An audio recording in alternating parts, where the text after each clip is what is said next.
so special.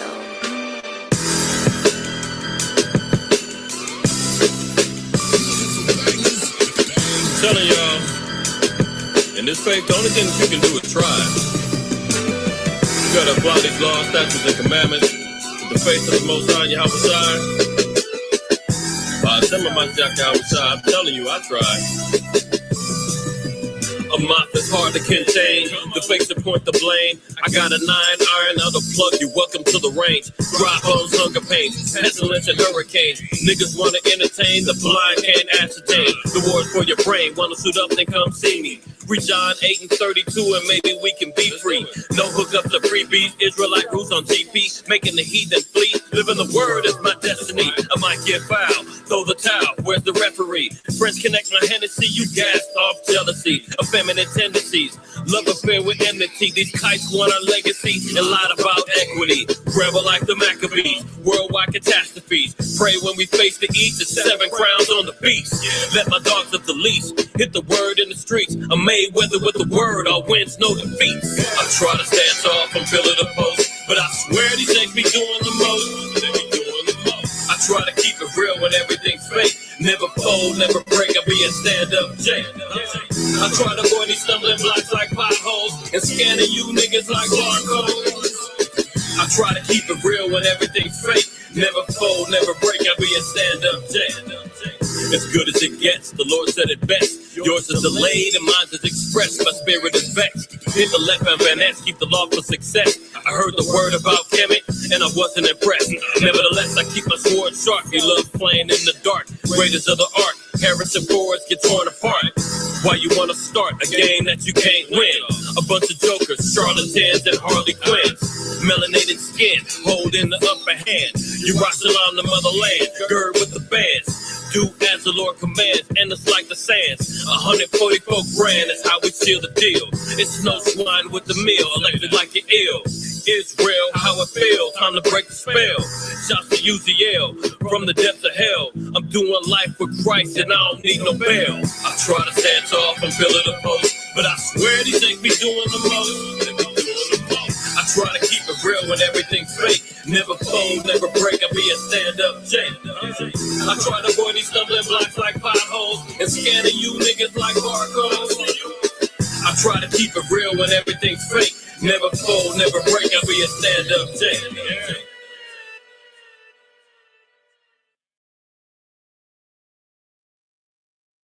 All right, here we go. All praise, honor, glory to the Most High. While you have a shot, it's your brother IQAhmath. I acquired first name. IQ is all the same. Welcome to another episode, DSTM. Don't shoot the messenger. All right. If you've been around, you've been picking up what I've been putting down. But if you have not, don't get too close because you might get shot. How about that? Shabbat shalom to the family that's in the house, man. Definitely want to salute and appreciate the support for brothers and sisters who've been tapping in, checking in, adding on, supporting the channel and what we do over here. Let me give my salutations to Hashemai in the house, Uziel in the house, Shalak, of course, is in the house, Ashar, of course, he's in the house, Rosemary and the family out there in London, Shalom to y'all, Shalak, Aquab, Brother Jason's in the house of Bayan, all praises, Brother Ron is in the house, Koaf in the house, Al-Dad in the house. Shabbat shalom to everybody, man, that's tuning in, tapping in, slowly but surely getting them notifications. If you have not already, make sure you wipe them feet, man. Make sure you come up in here clean. Don't be afraid to come in and salute your fellow saints, man. Come in, give a holy greeting, to your brothers and sisters, man. Let it be known that you're in the house. All right, shalom to everybody that's tapping in, man. You can see it, doomsday, no turning back. And almost, can you imagine, man? Almost 40% of America agrees that we're in the end times. Almost 40%. You would think that that's unheard of. I know a lot of us, when we go out here and we're pushing this word and we're trying to get this knowledge out, and it seems like we're just hidden against stone walls and stone bricks and ain't nobody listening it. But on the low, I got an article and a study that says 39%, between 29 and 39% of America agree that we're in the times of the end. Doomsday, Armageddon, so forth and so on. America has analytics division that has many of y'all know about a doomsday clock, where they keep track of catastrophic end time events, so forth and so on, right? And they're saying that it's already like 1 minute to midnight. Once it hits midnight, it's over with, right? So even Esau is taking accounting of the timing, and the Most High told us to do that from the beginning. Let me stop sharing that. Let me start sharing here. We're gonna get right to it, man. If I'm coming in clear, everything sounding all right, man, throw a 7 in the chat for your brother. Do me that solid, would you? Do me that solid, would you please? All right. Let me do it this way because I don't even want to mess around. Come on now. 7 in the chat if I'm all right. If I'm coming in, okay.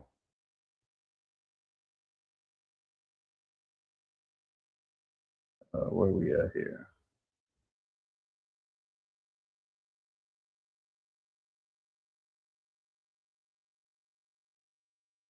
Gotta go the long way, y'all.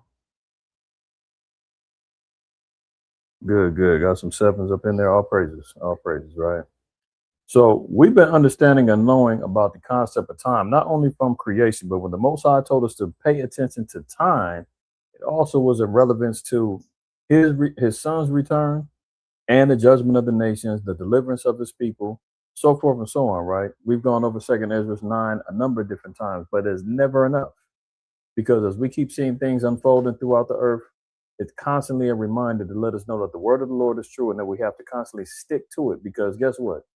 Even besides that, let me get another tab open here. Isaiah 28. And one of the classic scriptures that we all learn and understand when we come into the truth, we're learning about how knowledge is relayed and doctrine is understood, right? Isaiah 28:9. Whom shall he teach knowledge, and whom shall he make to understand doctrine?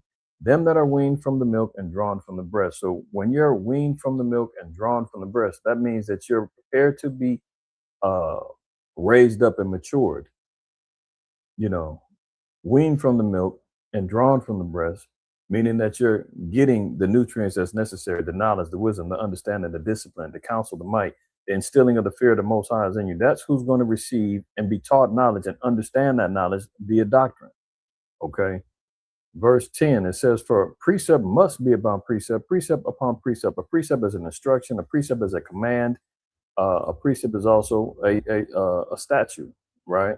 So we have to learn, not only is it based upon a commandment or understanding, like a precept has to be compounded with another precept in order to cohesively bring together understanding. Precept upon precept, precept upon precept, line upon line, line upon line. You have to really analyze this word by line. This isn't Jet Magazine, aging myself. Jet Magazine been out of print for who knows how long.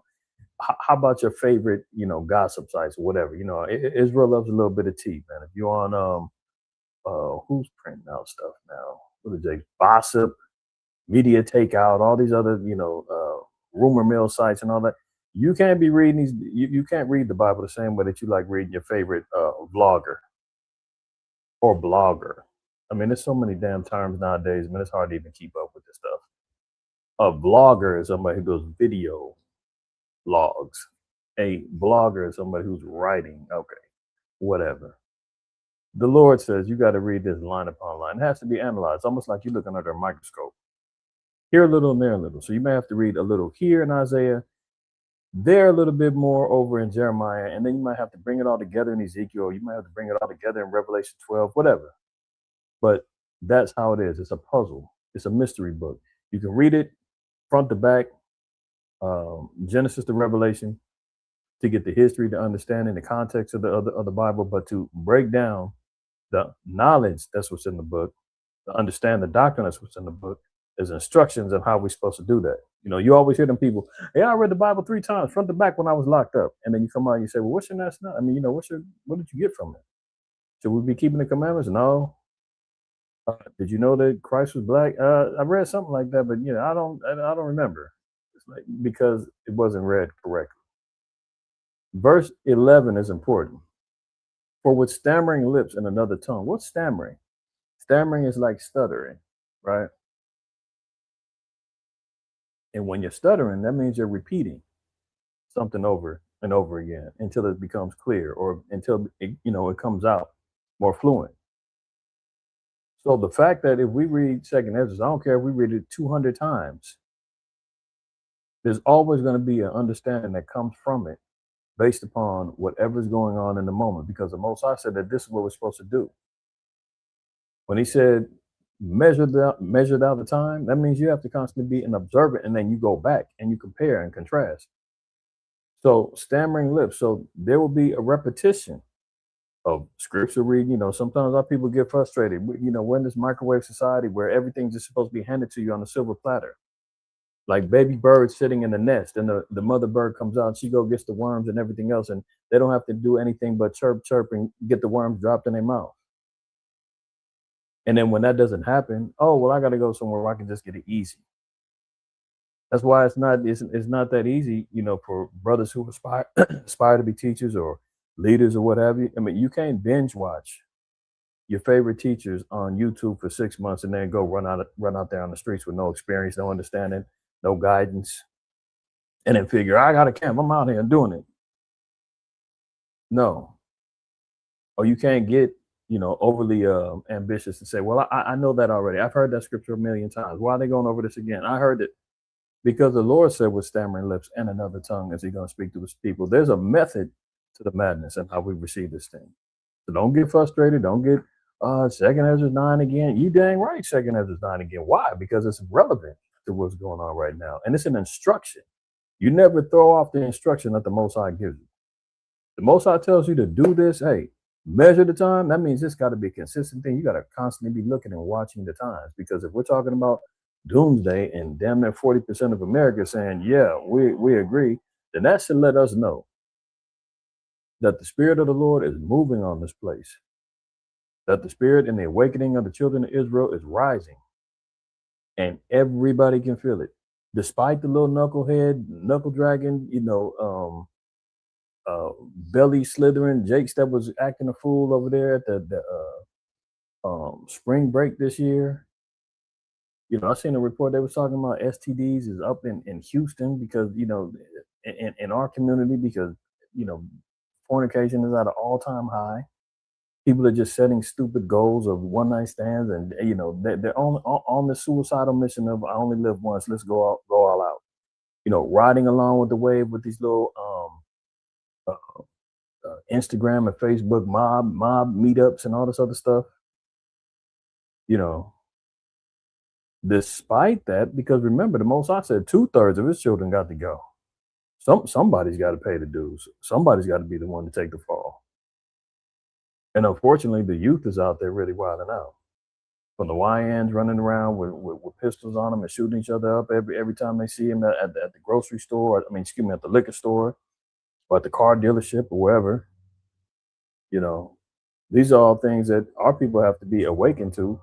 But it also is a measurement of understanding the times that we're in, because, 2 Timothy 3 said perilous times are going to come. Children being disobedient to parents, men lovers of themselves, covenant breakers, truce breakers, all this is all going to be part of the time. So these are the things that we're measuring. Verse 1, 2 Ezra 9:1. He answered me then and said, measure thou the time diligently in itself. Esau does that by his doomsday clock. Everybody is aware. Let's look at it right here. Just look real quick.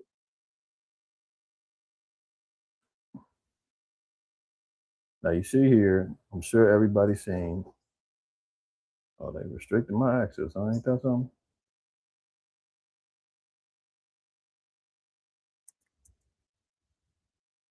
Let's see. Esau's measuring the time. How come we're not? I don't want to know. I don't care. It's not important to me. Leave me alone. I want to live my life. Oh, okay. Doomsday clock is a symbol that represents how close humanity is to self-destruction due to threats like nuclear weapons and climate change. So imagine the talk now is heavy nuke talk right now within this warfare. This is all we've been hearing about, even since Joe Biden was in office. A whole lot of nuke talk, right? From Russia, North Korea, the US, China, Pakistan, Israel. All nations is even speaking about it, right? Now look at this. As of January 27, 2026, it is set at 85 seconds to midnight. 85 seconds. That's a minute and 25 seconds. What's it say? The closest it has ever been. That's as of January. That was 2 months ago. 2 months ago. Okay.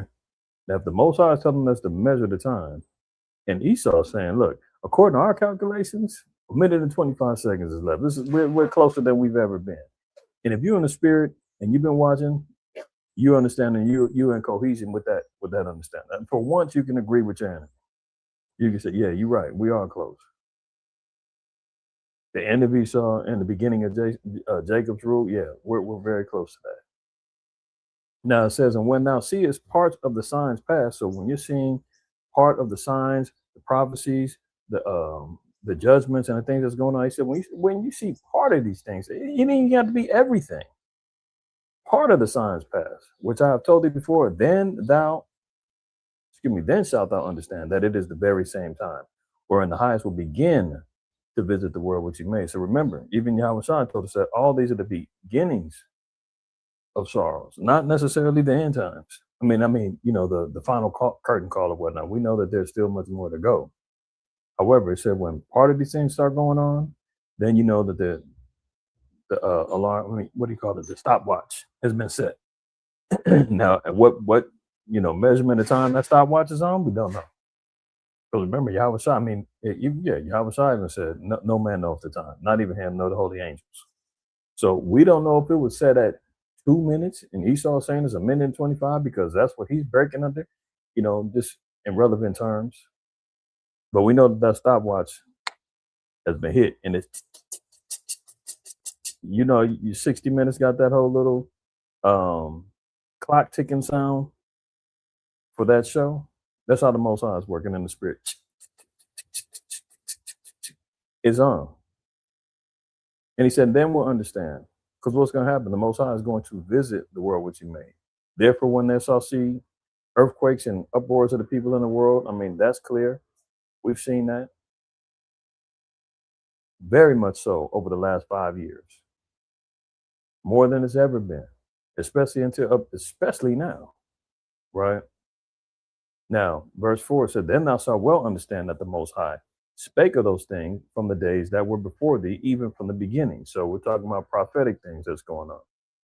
For like as all that is made in the world hath a beginning and an end, and the end is manifest. So everything has a beginning, everything has an end.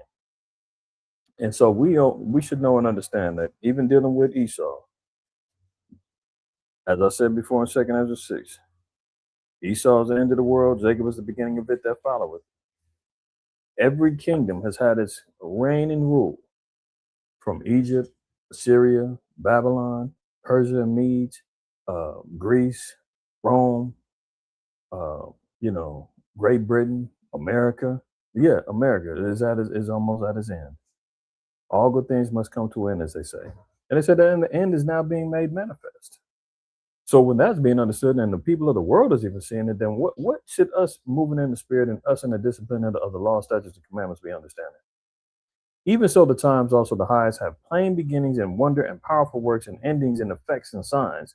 So it says, even so, the times also the highest have plain beginnings and wonder and powerful works. And we're going to see things as plain. You can just see the power and the glory of the Most High, powerful works, whether it be through the oceans, whether it be through the skies. You see the glory of the Most High through his creations, powerful works that go on.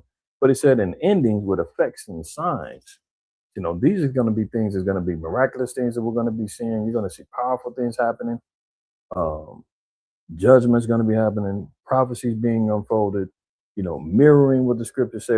There's not going to be any doubt that what you've held on to, I've held on to, for however long the Spirit of the Lord woke you up and brought you back to the understanding of who you are, and the Holy Spirit of the Holy Comforter bringing all these things back to remembrance, however long that's been. It's all going to be worth it when it's all said and done. Verse 7, and everyone that shall be saved and shall be able to escape by his works and by faith, whereby ye have believed. So we have to have works and faith. The Christian church will tell you ain't got to have no works, just faith. No, what's your works got to be? Your works got to be keeping the commandments and faith in Christ. That's according to Revelation 14:12. You got to have both. And what's that going to equate to? Shall be preserved from the said perils and shall see my salvation in my land and within my borders. So we're going home. That should let you know that the people of the Lord is not over there right now, whining and crying about anti-ism. You know that word, anti-S word, right? Running around doing propaganda videos and fake videos talking about whether or not Benjamin, that not a Jew, if he's alive because he's sipping coffee at the local small hat Starbucks. I mean, listen, Israel, don't even get caught in that foolishness. Because as soon as there was word that the Ayatollah Khomeini's son, that he might be put to death, he ain't got no real things going on. There's no videos of him out there. Now they throw out there, oh, well, Netanyahu, he's dead too. Like everybody's throwing out fake videos. This is all distractions, man. Don't get caught up in that. You know, some of our people love to spread a nice little conspiracy, man. We love a little bag. I mean, a little rabbit hole to wiggle down and go chase something. I was talking about it earlier today. One of the brothers had sent a video regarding Net Not a Jew talking about how Yahweh Shai can't be even compared to Genghis Khan, which is blasphemous in itself, right? As much as that's being said, statements like that, if he is put to death, it's going to be made public. It's going to be made known. The Most High is going to make sure that everybody knows. Ding dong, the witch is dead. You know, that old scenario, that he's up out of here. I said, man, he's going to have like a Nicanor type display. It's not going to be no, wondering whether or not it's an AI video or not. No. It's going to be understood. That dude, he deserves a public display. Right. So don't get caught in that, man. The Lord says, shall be preserved from said perils and shall see my salvation in my land and within my borders. So the salvation, we're not going to be in our salvation until we're back in the land and within the borders. For I have sanctified them for me from the beginning. Okay. Let's stay in Ezra, chapter 2. And let's get some inspiration. Chapter 2, verse 24. Abide still, O my people, and take thy rest, for thy quietness still come. Nourish thy children, O thou good nurse, establish their feet. How do we nourish our children? Right. Our people don't read. This is principles, man, that our people don't even, haven't learned to apply when it comes down to the nourishing of the children. It ain't about because you got Section 8 and WIC and you're making sure that they got plenty of food and EBT and all that. No, that's not the nourishment that the Lord needs them to have. It's not about making sure that they're going to school and they're getting their education. No, the real teaching and the real learning that we teach our children is what the Lord commanded us. Look at this, Psalm 78:5. For he established a testimony in Jacob and appointed a law in Israel, which he commanded our fathers that they should make them known to their children. That's what we're supposed to be doing. The law, statutes, and commandments should be made known to our children. Our children should know this way more than they know about all these TikTok channels and TikTok dances and trends and worrying about, Instagram, and they shouldn't be. That should be the last thing that they be learning and concerned about. If they don't understand about the laws and the commandments and the ways of our forefathers and foremothers, then we have to rewind, reset, and get them back on track. Thus saith the Lord. He didn't ask. This was a commandment. So don't think that, because it's not in the Torah, or it's not Genesis to Deuteronomy, I don't see it as a commandment. What? We do see here that there's commandments that we should be doing. Teaching your children the law, statutes, and commandments is a commandment of the Lord. That's one of them. Verse 6, that the generation to come might know them, even the children which should be born, who should arise and declare them to their children. So it's supposed to be generational.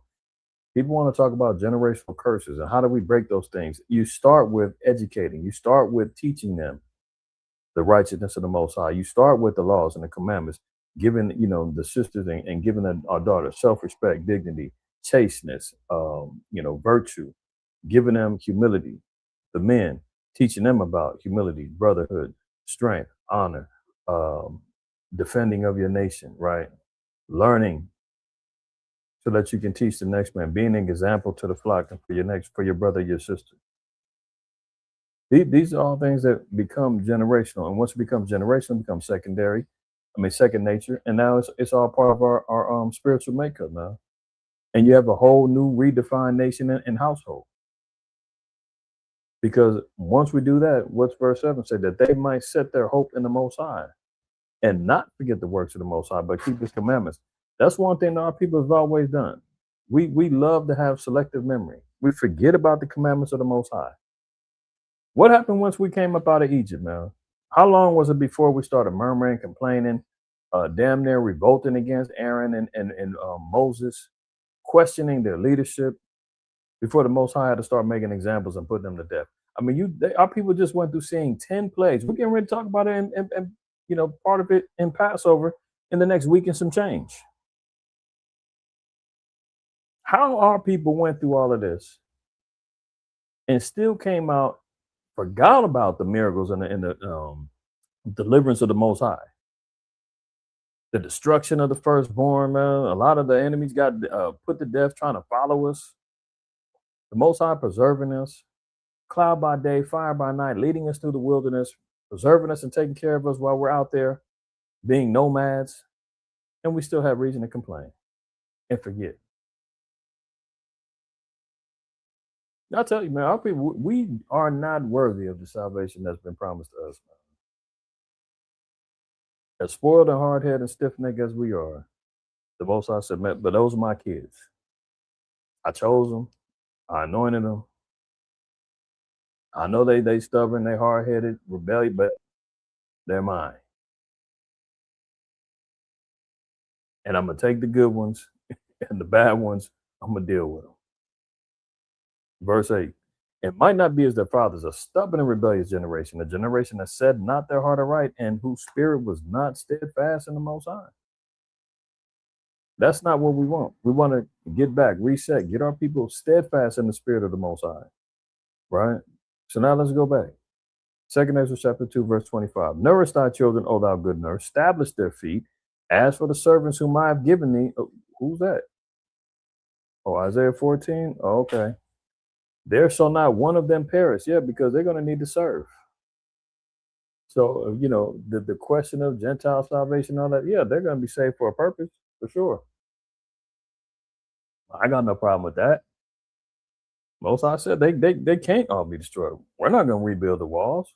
We're not going to be going out there laboring in the fields. We're not doing that no more. They got to be rewarded double. There shall not one of them perish, for I will require them from among thy number. Be not weary. So they're going to be part of that. They're going to be part of the number that receives the salvation. They have to come along.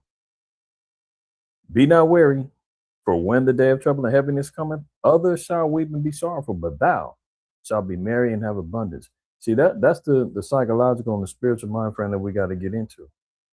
As much as we see the incoming Jacob's trouble, the stress management, the hell and the torment and things that's to come our way, the uncertainty. The Lord said you still got to be able to find a place for merry and abundance, because that's what's due for all those who remain faithful in these last days and times. Others are going to be coming down with heaviness and weeping and more sorrowful and all that. You got to find out which part are you going to be in? Where are we going to be at? What's our spirit going to be able to contain? If you find yourself in the ones weeping and sorrowful, then you probably going to know that shit, judgment is coming to me in my household. Because I haven't been doing everything I need to do. I haven't been, holding it down like I need to. The ones that's merry and have abundance, those are the faithful. Those are the ones who, went 10 toes down with the Lord. Verse 28, the heathen shall envy thee, but they shall be able to do nothing against thee, saith the Lord. So there's nothing they can be able to do against uh, the children of the Lord when it's all said and done. I know we're fighting against crazy odds right now. You know, you wonder, man, how Lord, man, how these people gonna wake up? Our people is dead. They don't want to hear the word of the Lord. They're so stiff necked. They're rebellious. I mean, the weapons of our enemies is coming. You know, everything that we see going on, the prophecies, the judgments. We're trying to figure out how much longer we got. The Lord said, "Don't worry about it, because one thing's for sure, two things for certain: the heathen ain't gonna be able to do nothing to the righteous." So that's one burden you can separate from yourself. The biggest burden is making sure that we're in positions of repentance and found worthy of the salvation that the Lord promised to us. Micah 4:10 says, be in pain and labor to bring forth, O daughter of Zion, like a woman in travail. For now shalt thou go forth out of the city, and thou shalt dwell in the field, and thou shalt go even to Babylon. There shalt thou be delivered. So it should be known that a vast majority of the children of Israel have suffered oppression and these curses over here in Babylon, modern day Babylon, right? In the Western Hemisphere. Yes, we're scattered throughout the four corners of the earth, no question. But it's made known that a vast awakening and deliverance is going to come from Babylon. Now, you know, and this is why the concept of running away from Babylon or saying we got to flee, it doesn't really matter. Somebody decides to move and, you know, there's better opportunities economically, whatever the case may be, your reasoning for moving, all praise to the Most High. Go do your thing. But don't go with the mentality thinking, I don't want to be in America when this all goes down. Guess what? You might be, you know, under a hypnosis or something, man, because the Lord said, Babylon is where you're going to be delivered from. Why would you leave someplace where your deliverance is going to come from? Even still, you know, the scriptures say that the curse is going to follow you wherever you go. And judgment is coming upon the whole earth. And the scriptures also say to deliver your soul from Babylon. So it doesn't matter. You can leave Babylon and still be wicked somewhere else. I've known the brothers who have left, relocated to other countries. And sadly, they're no longer with us, spiritually or physically. And that's just, you know, how the Most High, you know, casted their lots for whatever reason. But the Lord said that deliverance is going to be here. So if you're stuck here, don't fret. The Lord said that your deliverance is going to come from here. So we know that, you know, the America's destined for missiles and for fervent heat and flames and all that other stuff. But remember, the Lord said that deliverance is going to come to the righteous, and there's nothing that the heathen can do about it. We just want to do the work to make sure that we're being found worthy, that our ticket is punched by Hashem HaMashiach Yahushua, and that we can get up out of here. Right? Now it says, there, Yahweh shall redeem thee from the hand of thine enemy. So obviously, we're going to be in our captivity, man. We're amongst our enemies. You're not amongst friends here. We got to be redeemed from the hand of our enemies, man. You know, and I know I've had the mentality. I thought about it as well. I'm homesteading. I'm going off grid. I'm getting away. I'm sick of working for Esau, man. My enemy. You were still in the land of your enemies, the land of your captives. You're still subject to payments. You're still subject to all that other good stuff, man. We have to be fully redeemed and got up out of this place. That's it. That's what the prophecy say. That's what the judgment says. So however you decide to maintain to get to that particular point, it's all good. If you decide, man, I'm getting up out of here, man, I'm going to the mountains of Jamaica. I'm going back to Ghana. I'm going to Accra. I'm going to, you know, Mozambique. What? Okay, cool. So I'm going to Puerto Rico. All right. No problem. I'm going to the backwoods of Arkansas. I'm going off grid. Okay, fair enough. However, the Lord said that in order to be redeemed, you still have to be in the hand of your enemies. So they're still going to have some sort of hold, some sort of control or grasp on us in order for us to be redeemed. We're not going to save ourselves. Let's just be clear about that. You take away the glory from Yahweh Shai if you're saying, "Well, I've already been saved. I'm good. I did what I need to do. I ain't stressing." Okay. If you believe that that's freedom, if you believe that that's what it is, if not, then hold tight. All right. Let's see what's on the docket. Let's see what's on the docket. All right. So I said earlier, man, let's look at the actual article. Doomsday believers no longer as fringe. What does that mean? It's no longer like a conspiracy. It's no longer, you're scared to even speak out and say, yeah, we're in the last day, man. This ain't looking good, man. I don't like how things are looking for America. And now it's becoming more commonplace for people to be in agreement with that thought. All praise to the Most High, because guess what? We've been saying that for who knows how long. Long as you've been in the truth, I've been in the truth. That's been the doctrine. That's been the understanding that Babylon the Great has to fall. Babylon the Great is going to meet it untimely demise. Judgment is going to happen to this place. Children of Israel's got to be redeemed from it, right? And now it's becoming, whether they believe that's the reason or not, for whatever reason, people are saying that, listen, yeah, the way we're going is going to be over with. You can blame it on the Democrats. You can talk about it's the Republicans. You can talk about MAGA, whatever. Doesn't even matter. The cause of the demise is the Most High by our standards, all praises. The rest, they can draw their own conclusions, because guess what? Psalms 147, 19 and 20 says that when it comes to his word, he have not dealt so with any nation. So they're scrambling, trying to figure out what's the reason. You see with the Doomsday Clock, they're talking about, it could be because of climate change. It could be because of nuclear warfare. It could be because of economic collapse. And either way, it's all biblical when it's all said and done. Between 29 and 39% of Americans believe that they are currently living in the end times. That is not a fringe position held by a handful of doomsday cults. Oh, no. It cuts across evangelical congregations, climate activist circles, Silicon Valley boardrooms, and rural prepper communities alike. According to a new study, it may be one of the most consequential and least examined forces in how the public responds to the biggest threats facing the planet. Psychologists at the University of British Columbia and University of California, Irvine, surveyed more than 1,400 religiously diverse Americans and found that apocalyptic thinking is neither a fringe preoccupation nor a purely spiritual abstraction. It is a measurably psychological force, and the specific flavor of someone's end-of-world belief predicts how they perceive and respond to threats like climate change, nuclear war, economic collapse, artificial intelligence with surprising consistency. So congratulations, Israelites.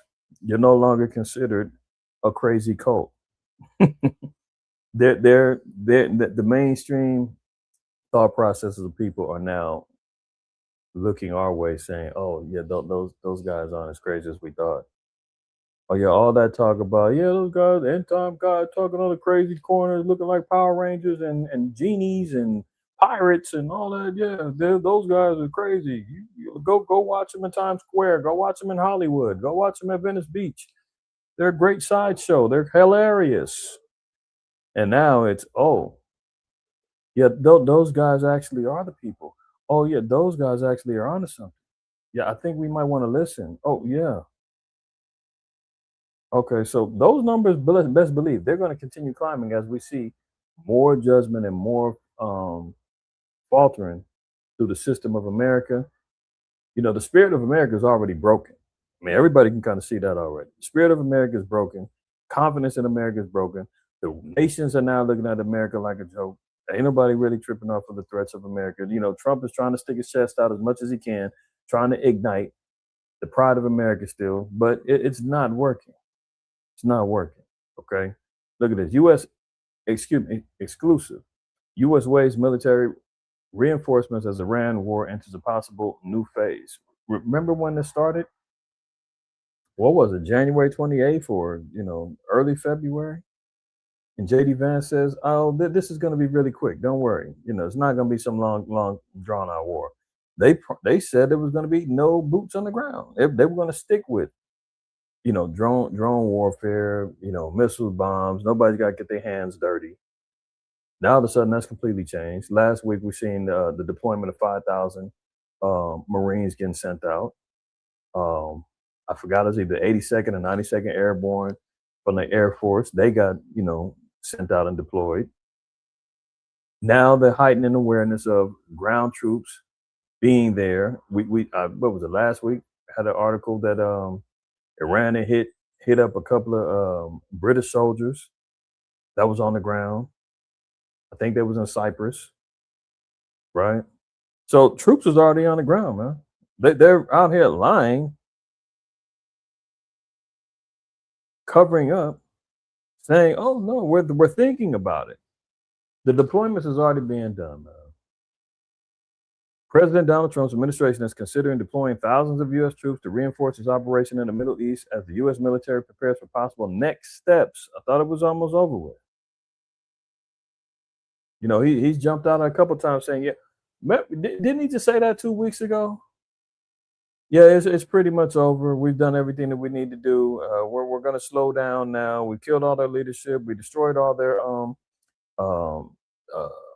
we destroyed all their weapon stockpiles. They pretty much don't have nothing left.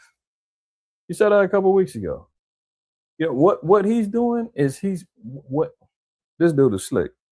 He says this stuff because he sees the effects that it has on the economy. The stock markets and all the world and global markets rest on the word coming from Pharaoh, Trump. If he says we're getting ready to slow down, it's almost over with, the markets react and say, okay, cool, that means oil prices are going to drop, this, that, and third. We can reinvest in this. Let's get the markets booming back. And then after a week or two, and it doesn't go that well, all the little rich Edomites, man, they get all their money off the top, sell, buy, do what they need to do, and keep it going. It's just dog whistle code word for the financial banks and the billionaire class to shake and move their money around, but it ain't going nowhere. He just recently said he's thinking about slowing down. He doesn't dictate the policy of how this thing is going down, man. You done killed this man's mama, his daddy. You didn't bombs multiple schools, kids got put to death. You didn't cut off their sanctioned. Well, we got to talk about that in a minute. They've been sanctioned for years, but the economic collapse. You've incited sedition and riots within their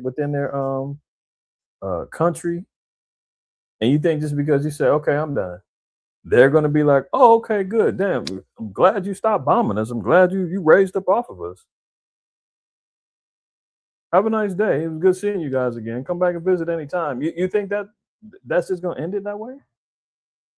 Unbelievable. The deployments could help provide Trump with additional options as he weighs expanding U.S. operations with the Iran war well within the third week. Those options include securing safe passage for oil tankers through the Strait of Hormuz, a mission that will be accomplished primarily through air and naval forces, the sources said, but securing the strait could also mean deploying U.S. troops to Iran's shoreline, said four sources, including two U.S. officials. So they're battling over this Strait of Hormuz currently right now, and how it's always been. Iran has control of that. This is why your gas. Listen, I don't even want to talk about the gas prices, man. I might get sick. You seen last week when I showed you downtown. What was it? Some places was already down there $8. It's almost common right now, especially in places that got a little money. $6+ commonly. The cheapest right now is about $5.79, $5.89 for Supreme, about $5.50 for regular in California. That's at your cheap gas stations. You go to 76 Chevron, forget about it. Energy prices going up, food prices going to go up, all because of shipping, trading, Them tariffs, all that. Forget about all of that. The cost of the oil barrels is going up. Now, Trump knows that this has now become an economic warfare. That's supposedly his area of expertise. But he's losing this one badly right now. Remember, short-term pain for long-term gain. Remember that whole mantra they was putting out there last week? And there's more of that. Hold on, we're gonna see in a minute. The Trump administration has also discussed options sending ground forces to Iran's Karg Island, the hub of 90% of Iran's oil exports. The three people familiar with the matter, and one of the officials said, such an operation will be very risky. Iran has the ability to reach the island with missiles and drones. Yeah, play if you want to. Play if you want to. Trump officials privately fear Iran war will grind on through September as 200 troops are injured. So the numbers is coming out. Now they're talking about, oh, it's going to go past September. They even talking to go to December. If they said if it goes to December, oil prices could shoot up to $160 a barrel to $200 a barrel. Right now, it's at like anywhere between, I think, 90. Hold on. I ain't even got to tell you. We could look.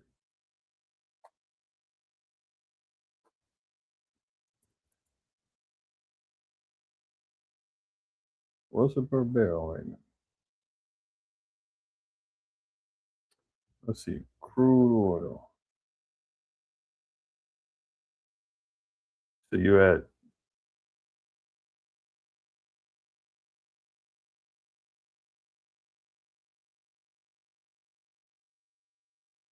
$98 for here, 112 in Europe, right? So imagine what it is if it gets up to $160, $200 within the next 6 months. You think gas is expensive now? You think food is expensive now? You think hospital care and all of that relies on the energy sourcings is bad now, especially for other countries who are relying upon these things. I mean, look at Cuba. Cuba is pretty much a wasteland, and that's something else we'll talk about as we continue on. As they've been talking about, oh, it's not that, it'll be fast, man. Short-term pain, long-term gain. Now all of a sudden it's September. That's more than short-term pain, especially when reports are coming out that a record number of people are tapping into their 401k just to get by. See, the check Israelites, man, we've been living that situation for a long time. But now when it comes to those who've been living six-figure incomes and all that, now they're realizing what it's like to be living like us. It's a problem. Trump is giving another timing update on the U.S.-Iran war as the oil tanker traffic in Strait of Hormuz has come to a standstill. Though some are warning the war could last most of the year. Yeah, best believe. They're talking about most of the year.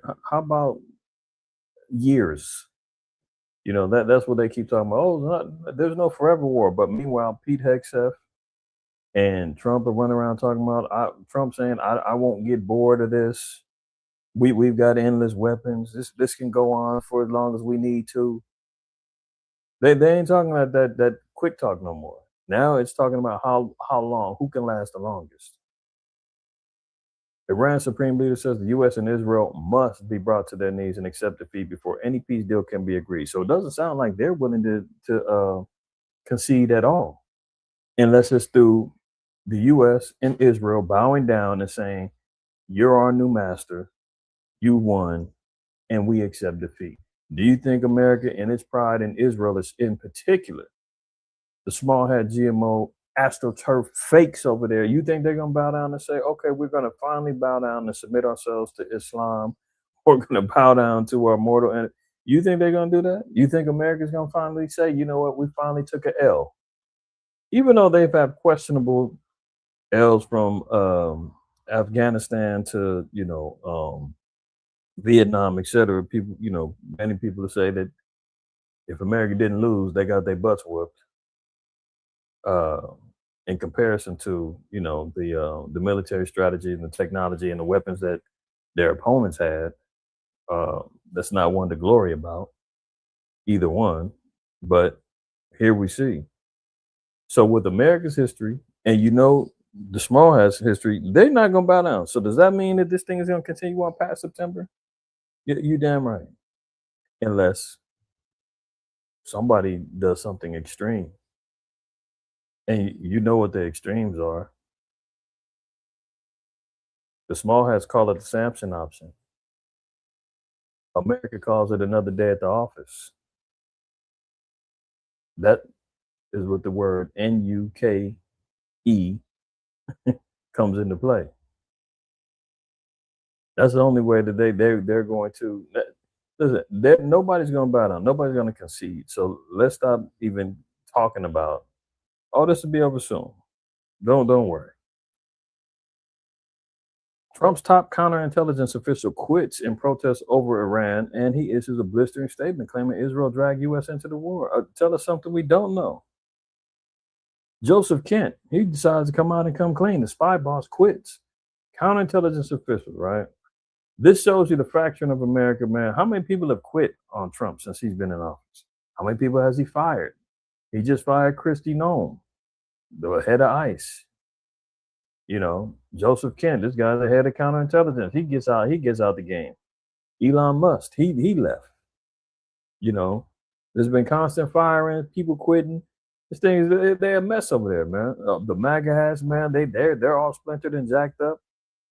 Candace Owens, Nick Fuentes, what's the name? Tucker Carlson, all these guys, man. They all left the plantation, man. They took off all of they took off the red MAGA hats and everything else. All the little Manchurian candidates, man, they starting to wake up now. They all like, oh, we've been under hypnosis, man. What happened? We was lied to. Yeah, okay, now you see. So he states the obvious. He says Iran posed no imminent threat and the war was started due to pressure from Israel and the powerful American lobby. That's been the narrative for a long time, but for whatever reason, the rest of those who are under hypnosis, under the MAGA hypnosis, man, they're all saying, no, Iran was building a nuke. They were going to try to destroy us. It's very, I said it before. Same scenario with baby Bush, George Bush Jr., when he was talking about weapons of mass destruction in Afghanistan. And you see how long that war played out, over 20 years. Off of a lie. Strap up, because this thing's going the same way. Only difference is with the New World Order and everything that's going on, they've got a calculation for 2030 for everything to be changed and put in order. So you're talking 4 years from now. They ain't trying to go a whole nother 20 years. So how much are they going to be ratcheting up the agenda in that time? Now, if Yahushua even said the time's got to be cut short for the elect's sake, then think about it. They ain't gonna be worrying about, we got another 20 years. They already extended Agenda 21 to Agenda 30. So they already pushed that back another 9 years. Because they had more building to do, more plotting and planning to do, more agendas to set, more legislations to pass, more lies to establish, perfecting AI. Now they got a good rhythm going. They're not going to slow down, man. They trying to hit 2030 for all of their agendas in order. And he's only got another 2 years left in his reign of terror right now. Can you imagine that? I mean, technically he's a year and 3 months in office? Really 2 months, because he got sworn in 2025 January 20th, and today is the 21st. So yeah, technically a year and 3 months. And look how much chaos, look how much confusion that he's caused. And he's got 4 years. At this point right now, they even talking about he doesn't even give a damn about the the midterm elections in November.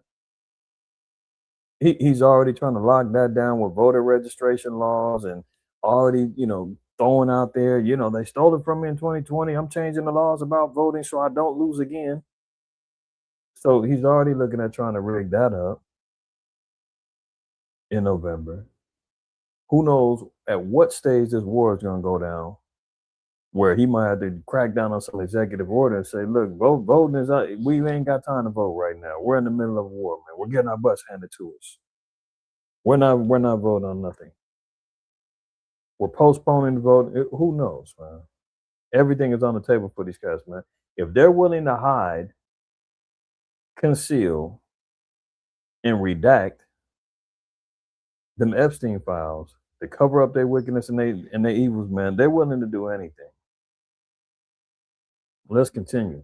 The mighty men of Babylon have forborne to fight. This is Jeremiah 51:30. So, when we see this guy, Joseph Ken, these guys bowing out and getting out the way, that's all prophesied, man. The mighty men of Babylon have forborne to fight. They have remained in their holes. Their might have failed. They become as women. They have burned her dwelling places. Her bars are broken. So when they say they burned her dwelling places, her bars are broken, man, these guys have now opened up the doors for scrutiny, for examination, for invasion. Some of them remember that one cat, man, that just did that. He drove from Seattle, Washington to DC, that popped the two reserve officers in DC. He was military. He was I think they said he was working for the CIA as an asset over in the Middle East before he came over here, and his brother's in the military. See, this is what ends up happening when you're talking about the threat of sleeper cells and all of that. You remember last week, two people, masked men, got away with 4 drones off a military base.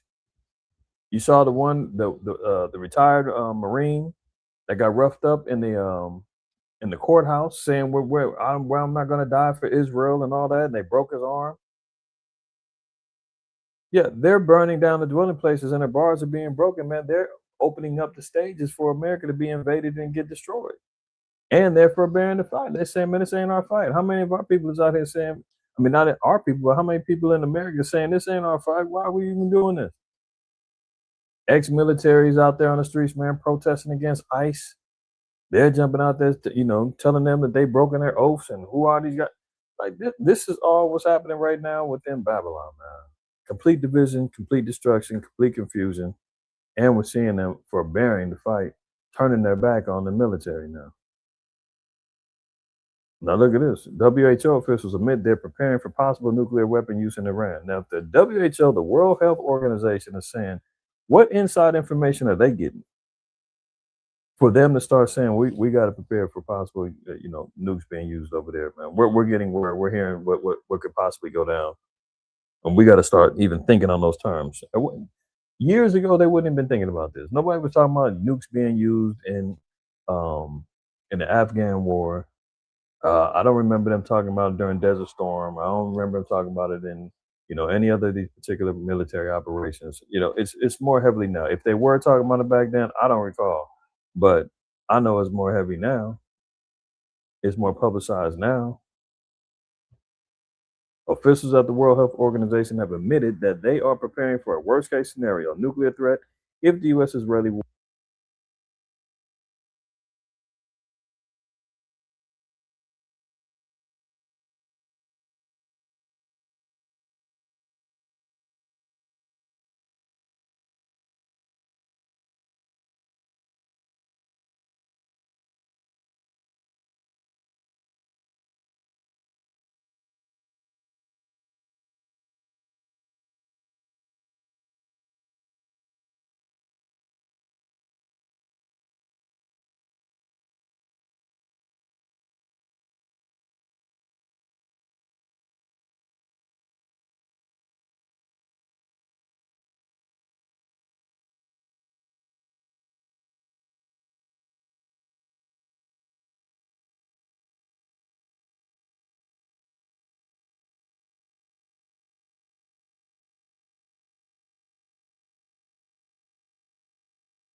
Mic check, mic check, mic check, mic check, mic check.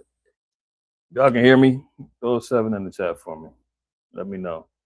The battery on my mic went out. If I'm coming in, let me know.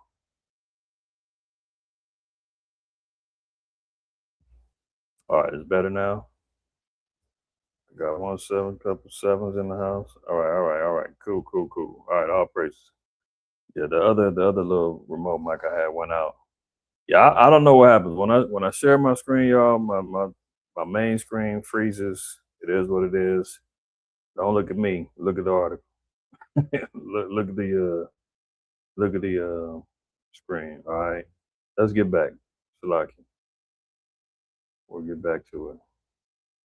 Okay, so back on schedule. So now, if the World Health Organization is saying they're preparing for a worst case scenario, which means nukes being used, what does that mean prophetically? I mean, we see and understand and know where this is going. This is why you're seeing 39%, and that number is rising, of America saying this could be it.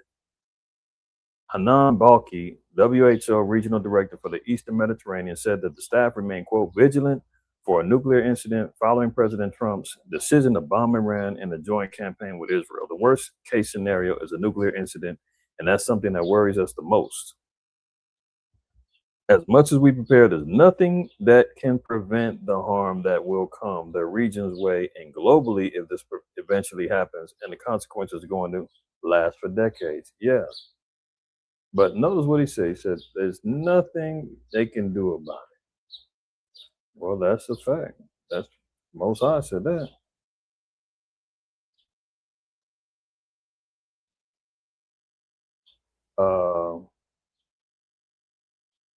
I want to read that in 2 Peter. And we're going to read verse 7. It says, but 2 Peter chapter 3, verse 7, but the heaven and the earth, which are now by the same word, are kept in store, reserved unto fire against the day of judgment and perdition of ungodly men. So yeah, there's nothing they can do about it. There's nothing when the Lord's, we read that in 2 Ezra 16, where it says the mighty man with the bow, when the Most High pull back that bow and the arrow gets shot forth, who can turn it back? Nobody. Even the World Health Organization officials are saying that this is serious and nothing we can do about this. And the fallout long term is going to be hell. Reserved unto fire against the day of judgment and perdition of ungodly men. All right. I will read this. But beloved, be not ignorant of this one thing, that one day is with the Lord is 1,000 years, and 1,000 years is one day. The Lord is not slack concerning his promise, as some men count slackness, but is long suffering to usward, not willing that any should perish, but that all should come to repentance. And that's what he wants. He wants us to come to repentance. But the day of the Lord will come as a thief in the night, in the which the heavens shall pass away with a great noise. That great noise is going to come through bombs, explosions, earthquakes. When them bombs hit, it is like a great earthquake. Shock waves, earth gets to moving, buildings collapse. And that's just when those within the radius of the bombs. That's not even those they actually get hit. With the great noise, and the elements shall melt with fervent heat. Yeah, the next form of judgment is going to come via fervent heat. Thermonuclear destruction, right? The earth also and the works that are therein shall be burned up. World Health Organization sees it. I hope we do. Look at this. When I look out here across the opening to the Strait of Hormuz, especially at nighttime when they have their lights on, I see dozens. See, because now I'm playing this video because America will sit back. You leave it to Trump and them. They're saying we're winning the war. This is nothing, but they've got nothing going on over there. We've taken out their leaders. The missile systems. They're pretty much collapsing and confused over there. There's nothing going on. Then how are they still able to control the Strait of Hormuz and say who can come in, who can't go in? They're controlling the flow of oil. They're controlling the economic situation with this whole war. I mean, if they were just that handicapped, that weak, and didn't have the power of position, what are we talking about? Well, let's let AP say what's going on. Across the opening to the Strait of Hormuz, especially at nighttime when they have their lights on, I see dozens of ships waiting for what they hope would be a safe passage through the Strait of Hormuz. There might be over 100 ships waiting here, and on the other side, inside the Persian Gulf, hundreds of ships are waiting to somehow make their way through what has become a very perilous passage through the Strait of Hormuz. All of this brought about by Iranian threats that they would attack any ship that is in any way affiliated with the United States or Israel or any of its allies. But maritime and trade data platforms do show that some ships get through. 89 ships altogether since the start of the war have got through the Strait of Hormuz. So who does get through? Well, first of all, out of those 89 ships, 1/5 are affiliated with Iran. There are also ships that are affiliated with India and Pakistan that have managed to make their way during wartime through the Strait of Hormuz. And other ships have been heading to China. But essentially, the situation that all of these ships are facing is that Iran right now is deciding who gets through the Strait of Hormuz safely and who gets threatened with possible attacks. So who's in control again? It's Iran is controlling that Strait of Hormuz, man. That's why Trump is so desperate over there, man. He tried to bomb Karg Island, man. He's trying to get over there, but he can't mess around over there. He cannot mess around over there. That's why they said, well, maybe we'll get some troops down over there. And they said, man, that's like a suicide mission for them because Iran has access to missiles, drone strikes. They got that whole Strait of Hormuz locked down. And that's a valuable port, import, export, oil transportation, energy, you name it, all comes through there. All a global need for many. You seen what was it, a week or two ago when I talked about the import needs of Saudi Arabia and the rest of the Middle Eastern countries because of the land conditions, that they can't be self-sufficient over there, that they need 90+% of their food supplies and life necessities to be imported. That gets cut off, man, it's over with. That's why Iran is like, we'll decide who we want to help and who we're not going to help. Let's go. New tonight, the U.S. has paused sanctions on Iranian oil stranded on... Oh, whoa. Come on, slow down, brother. You said that kind of fast. That's important. The U.S. has paused sanctions on Iranian oil stranded... Oh, I know I'll stop it again, y'all. Bear with me. Did you hear what he said? The U.S. paused sanctions on Iranian oil. Who's bowing down and who isn't? If they said, if Iran has had sanctions on them for years on end, remember that video I played a few weeks ago when he was talking about Obama and he said that we're getting ready to go into he's going to have us in endless, meaningless war in Iran. People are going to die because he's weak and doesn't know how to negotiate and all that. He was whiffing big time about Obama, but meanwhile, it's him. He's the one who can negotiate, can't get things done. Now he's got to backtrack and he's got to lift sanctions so that Iran can actually get their oil flowing and help their economy. Same way with Russia. They put sanctions on them, man, and then they had to double back and say, well, you know what? Lift the sanctions off, man. Putin, go ahead and slang your oil, man. Make your money because the world is suffering and so are we. This is why you see the mystique. Look, let's get good old Obadiah into the mix. Good old Obadiah in the mix.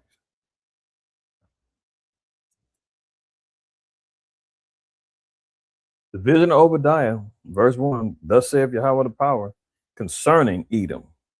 We have heard a rumor from Yahweh, and an ambassador is sent among the heathen. Arise ye, and let us rise up against her in battle. So there's going to be nations of heathens that rise up against Edom for battle. See, this is what's so crazy. The Israelites, we're the ones who constantly call them out for his evils, his wickedness, identify him. But low key, the heathen are going to be the ones who rise up and face him in battle. But yeah, the Lord said we're going to be his battle axe and weapons of war. Some of the elect of Israel are going to be able to execute judgment and vengeance upon their enemies. However, it's going to be set off with the heathen getting after. So the heathen, the ones got the real problem with Edom, just as much as Israel is, but we're just the ones speaking about it. But we're labeled a hate group and everything else, right? The Lord said, the heathen is going to rise up against Edom. This is why he's been, if we're looking at through the spirit and you're looking at Cain and his mark, where it said that he need a fugitive and a vagabond is going to be. A fugitive is someone who's on the run for crimes that hasn't faced justice yet. That spirit is passed along to Esau, Edom, right? And the chickens are coming home to roost. So it says, arise and let us rise up against her in battle. Her, notice that, because why? It's the daughter of Babylon. That's who's controlling Babylon or Edom. Okay, because Edom is not a female, right? Go to Genesis 36, Genesis 25, all of that gives us that understanding. This is all metaphorical speech when we're talking about an entity.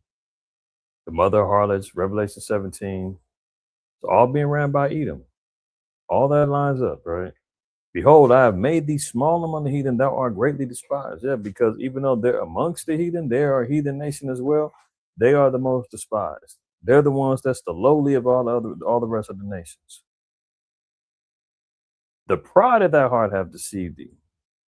We're winning the war. Yeah, we killed all their we killed all their leadership. We decimated their missile systems. They're the ones bombing the schools, the Tomahawk missiles, and he just continually lies and puffs himself out. Nobody's got a greater military than America. We're the baddest and the biggest and the best. And the Lord said all of that is pride that has deceived him. Because as much as he's running around here telling the public, hey, we're running the show. We got everything under control. Relax. I see they got to bow down and lift sanctions so Iran can sell their oil. They're financially benefiting from this. Russia is. America's over here. Pete Hegseth just got through begging Congress to pass another $200 billion deal so that they can have some more money to go buy more weapons because they're running low. So who's winning what again? Who's got the leverage? Okay. The pride of thy heart hath deceived thee, thou that dwellest in the clefts of the rocks, whose habitation is high, that saith in his heart, who shall bring me down to the ground? Did y'all hear about that one? Just in case you didn't know. The rest of the heathen.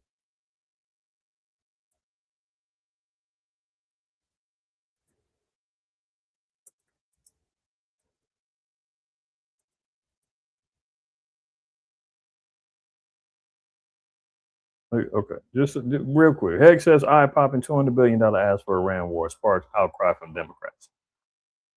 Oh, you need to re-up? You need some more money? Look at it. It takes money to kill bad guys. They're still running with that narrative, man. These guys are amazing. Amazing. How are you already running back for a re-up on money? And you've only been in the war for a month. Iran is not sitting back here scrambling. They're getting money. They're getting paid from the war, thanks to America. Who's winning again? All right. I'll leave it alone. Unbelievable. So tonight, the U.S. has paused sanctions on Iranian oil stranded on tankers at sea until mid-April. This comes as the administration tries to curb soaring oil prices and gas prices here at home. Luis Fernandez is in the Live Center following these developments. Luis? Yeah, Gerald, let's go ahead and give you the new now next for the war on Iran. We're going to go ahead and start with new. Early Saturday morning in that part of the world, the Israeli military strikes have been seen in Beirut's southern suburbs. We're talking smoke and loud explosions. No casualties at the moment, but important to remember, Beirut is the capital city of Lebanon. More than 1,000 people have been killed in Lebanon at this point, and more than 1 million have been displaced. Looking at the now, going to those sanctions being lifted, this is specifically on Iranian oil that is at sea, that is stranded at sea, as all this is going on with the Strait of Hormuz and everything. So that is a 30-day sanction lift. Remember, the Trump administration is looking for ways to curb oil prices. They've also lifted some 30-day sanctions on some Russian oil as well. Of course, there are some limits to that if someone is selling to North Korea or Cuba.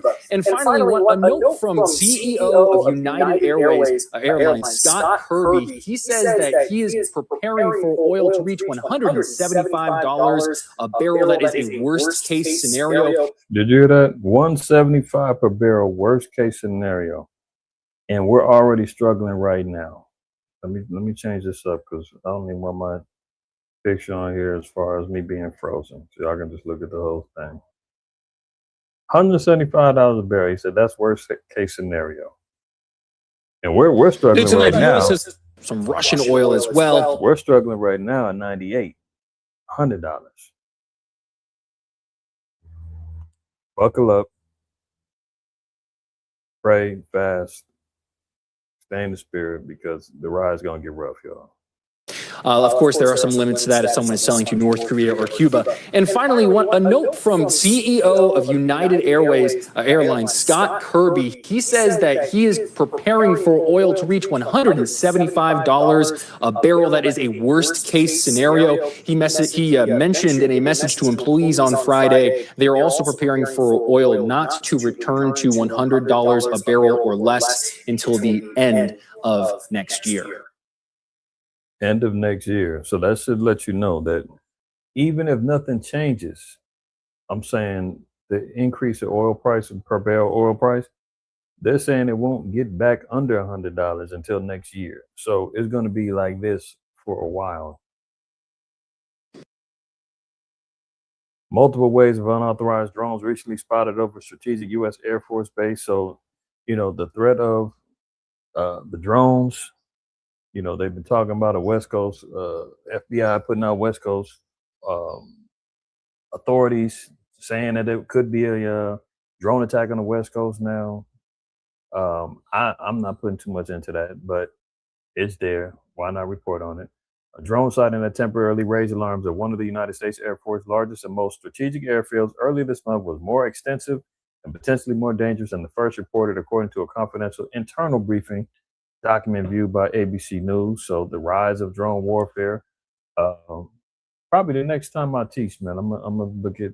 We'll go into maybe Revelation 9 because from my research and understanding, when you hear about the locusts, I see that as the drone warfare. They also have a weapon called the locust laser.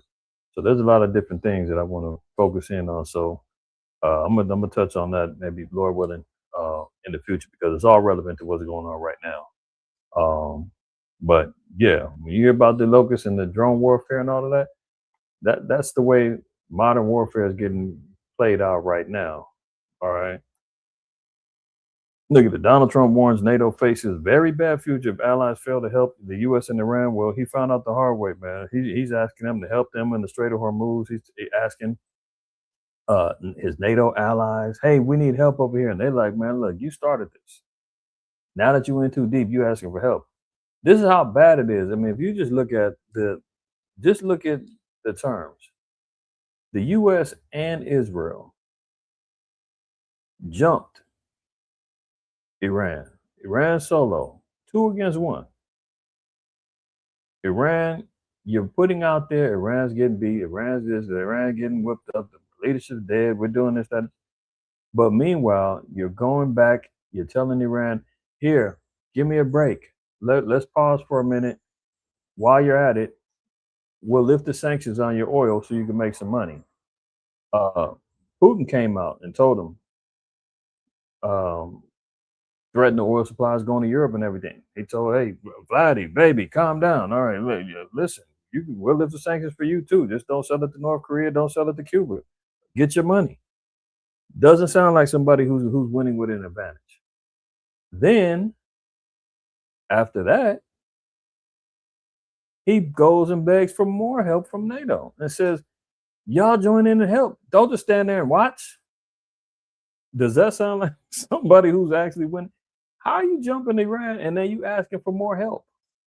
I thought y'all was the big bad America. This is why you see When the Lord said, the pride of thy heart hath deceived thee.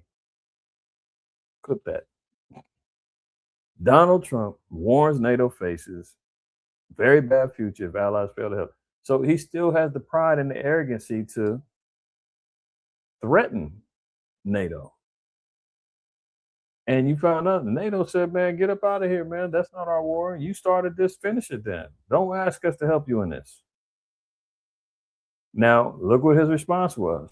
After NATO turned him down, I know I didn't read that article, but trust me, that's what they said. Many of y'all have already noticed as well that NATO said they wasn't with it.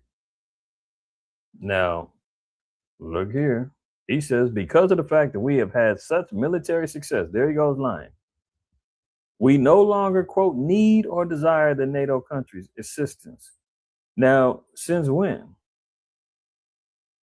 We no longer need or desire. You just got to do threatening them, telling them, if you don't help us, it's going to be bad for you. And NATO sitting there looking like, damn, all this time we thought America was going to be the biggest, baddest bully on the block, and they teamed up and couldn't take down Iran. And now they asking us to help. No, we don't want no parts of that embarrassment, man. Get up out of here. And now they said, well, I don't need you anyway. This is the childlike mentality of this guy, man. Well, I don't need you anyway. Get out of here. We no longer need or desire the NATO countries' assistance. We never did. That's a lie. You asked for it, and now you're going to sit back and double back and lie? Likewise, Japan, Australia, or South Korea. So now he's cutting off all of his allies in a tantrum because he didn't get what he wanted. What's Japan got to do with it? What's Australia got to do with it? What's South Korea got to do with it? South Korea is not even part of NATO, to my knowledge, and what they catching strays. All allies, and now he's saying, F everybody. If it's us or the small hats, then we're just going to go out together. And you will. In fact, speaking as President of the United States of America, by far the most powerful country anywhere in the world, in caps, we do not need the help of anyone. Really? Oh, okay. Well, here we go. Daniel 2:41. And whereas thou sawest the feet and toes, part of potter's clay and part of iron. So when you get into Daniel chapter 2, you see, which I guess I'll go into it another time, but there's a statue and it's got a head of gold, a chest of brass, legs of iron, I believe. I can't remember it all off the top of my head. Matter of fact, yeah, for time's sake, I'm not going to go fully into it, but many of y'all may have seen or heard, or maybe got a little bit of grasp of understanding regarding the kingdoms of Daniel, chapter 2. And it's mirroring Daniel, the 7th chapter, okay? Regarding the Babylonian rule, the Persians and the Medes, the Greeks, and then finally dealing with the kingdom of Rome, right? But now when you're looking at Rome, no, I'm sorry. Yeah, it's the head of gold, arms of silver, and the belly of brass, legs of iron. And it's going into Babylon, Persians and the Medes, Greeks, and then ultimately Rome. Now, below the legs of iron are the feet. Now, it's saying that the feet are part iron and part clay. Now, the clay is the nations, or NATO, or the 10 horns. Because remember, we all got 10 toes, or most of us have 10 toes. That's part of the understanding regarding this potter's clay. It's a conglomeration between the iron, which is, now the representation of America, because America comes from Rome, which was the legs of iron. The legs extend down to the feet, and the toes are made of both iron and clay. But what happens with each toe? Each toe is divided. This is why when we read in, and we've covered this before, but let's look at it again. Remember, stammering lips, Revelation 17. And the 10 horns which thou sawest upon the beast, these shall hate the whore, and shall make her desolate and naked, and shall eat her own flesh and burn her with fire. The 10 horns, remember up here, verse 12, are what? 10 kings. So each one is representations of kingdoms. This is the EEC, the European Economic Community, the EU, or the the military arm of NATO. It's all the conglomerate representing these 10 horns, right? We talked about that a number of different times. I got a lesson about Revelation 17. If you haven't seen it, go back and go watch it. And it gives more detail about these 10 kings. But this also parallels with Daniel chapter 2 regarding the toes. That's part iron and part clay. Because the iron represents Rome, which is represents the extension of Rome's rule into America. So it's America in combination with the clay, which is these 10 horns, or the 10 kings, or the EU and NATO. They're supposed to be working together. However, they're divided. Verse 12, we'll read it. And the 10 horns which thou sawest are 10 kings which have received no kingdom as of yet, but received power as kings 1 hour with the beast. So each one had a certain dispensation of power, rulership, influence within the world, but never ruled as a complete dominant kingdom. They're all recognized as leaders. However, none are kings or, have a dominant rulership kingdom, as did Babylon, Persia, Medes, Greeks, or Rome. They all have stints, but never ruled as a kingdom as such, right? Now they're supposed to be trying to get together. But we see in Daniel 2, it said that they're going to be divided. Let's go back over here. Daniel 2, where were we at? 41.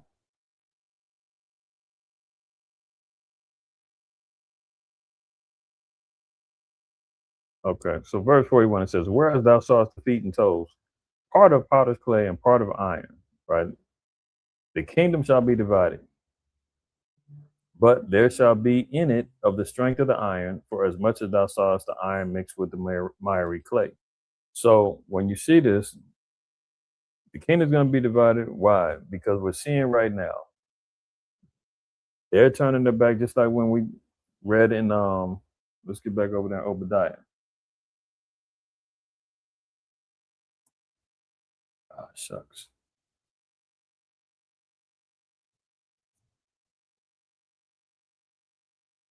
America is going to be ultimately betrayed by those that they thought was in league with them. Verse 7. And where does it start at? Somebody was going to have to make somebody was going to have to break the bond between them and America and its allies. Trump is the one who's out here doing it the best. When Slow Biden was in office, man, he was bowing down doing whatever they said. Trump comes in, he's in complete rebellion. He's breaking free from the World Health Organization. He's already, went out and slandered the NATO and the EU. He's threatening to seize, Greenland, sanctioning Canada and these other nations. I mean, he's the one putting himself out there, like the Don Roe doctrine and all that other stuff, man. He's the one saying, man, and just like he said, we don't need you or anybody. So what's going to end up happening? They're going to hate him and they're going to turn on him. All the men in thy confederacy have brought thee even to the border. The men that were at peace with thee have deceived thee and prevailed against thee. They that eat thy bread have laid a wound under thee. What? They've been eating the bread of America. Remember, he forced all nations to drink of the wine of the wrath. What's the wine?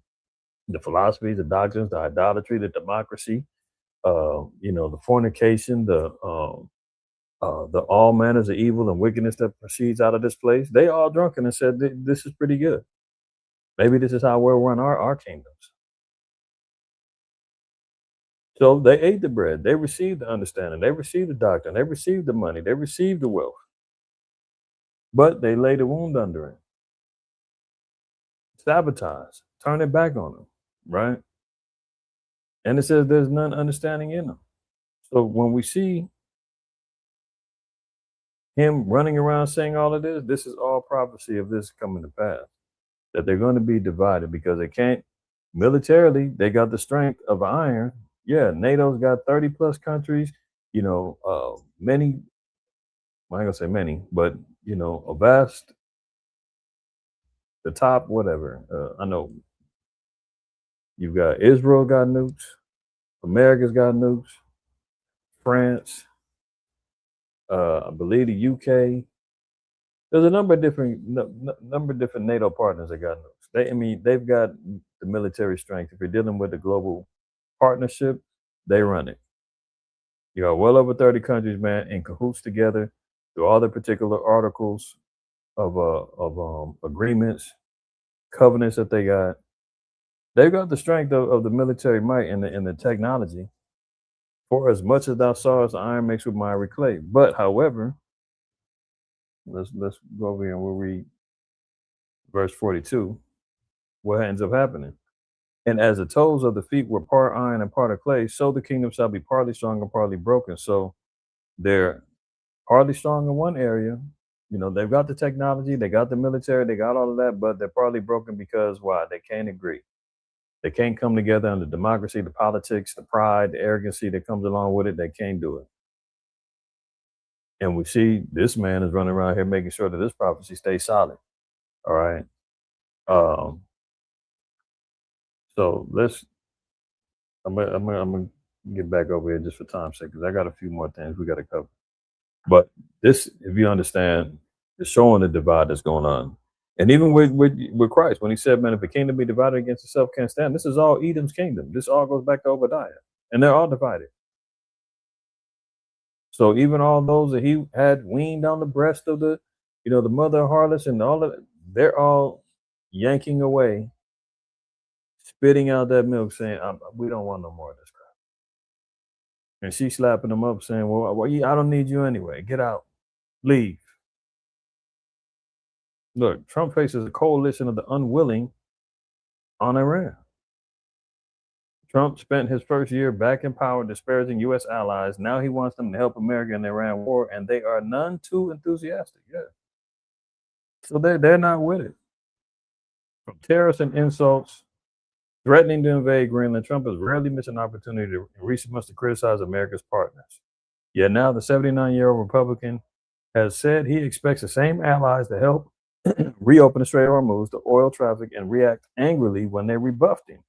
It's an extraordinary demand, said Philip Gordon, the former national security advisor to President Kamala Harris, and now an academic at the Brookings Institute, to justify risking people's lives, not only for that operation, but for a president who has done nothing but insult and berate you for the last 15 months. That's probably a bridge too far.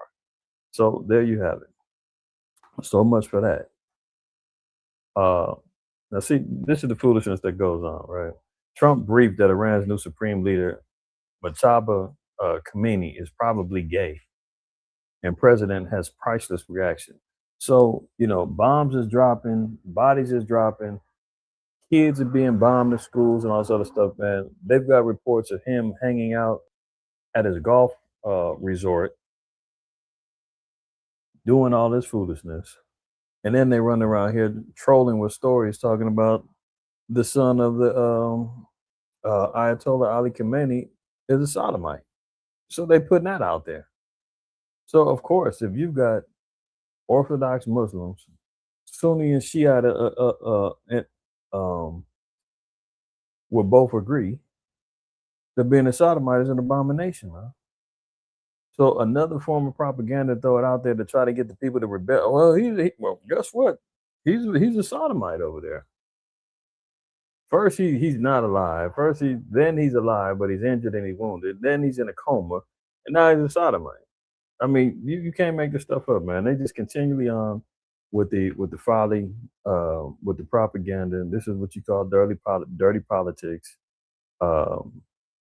and trolling.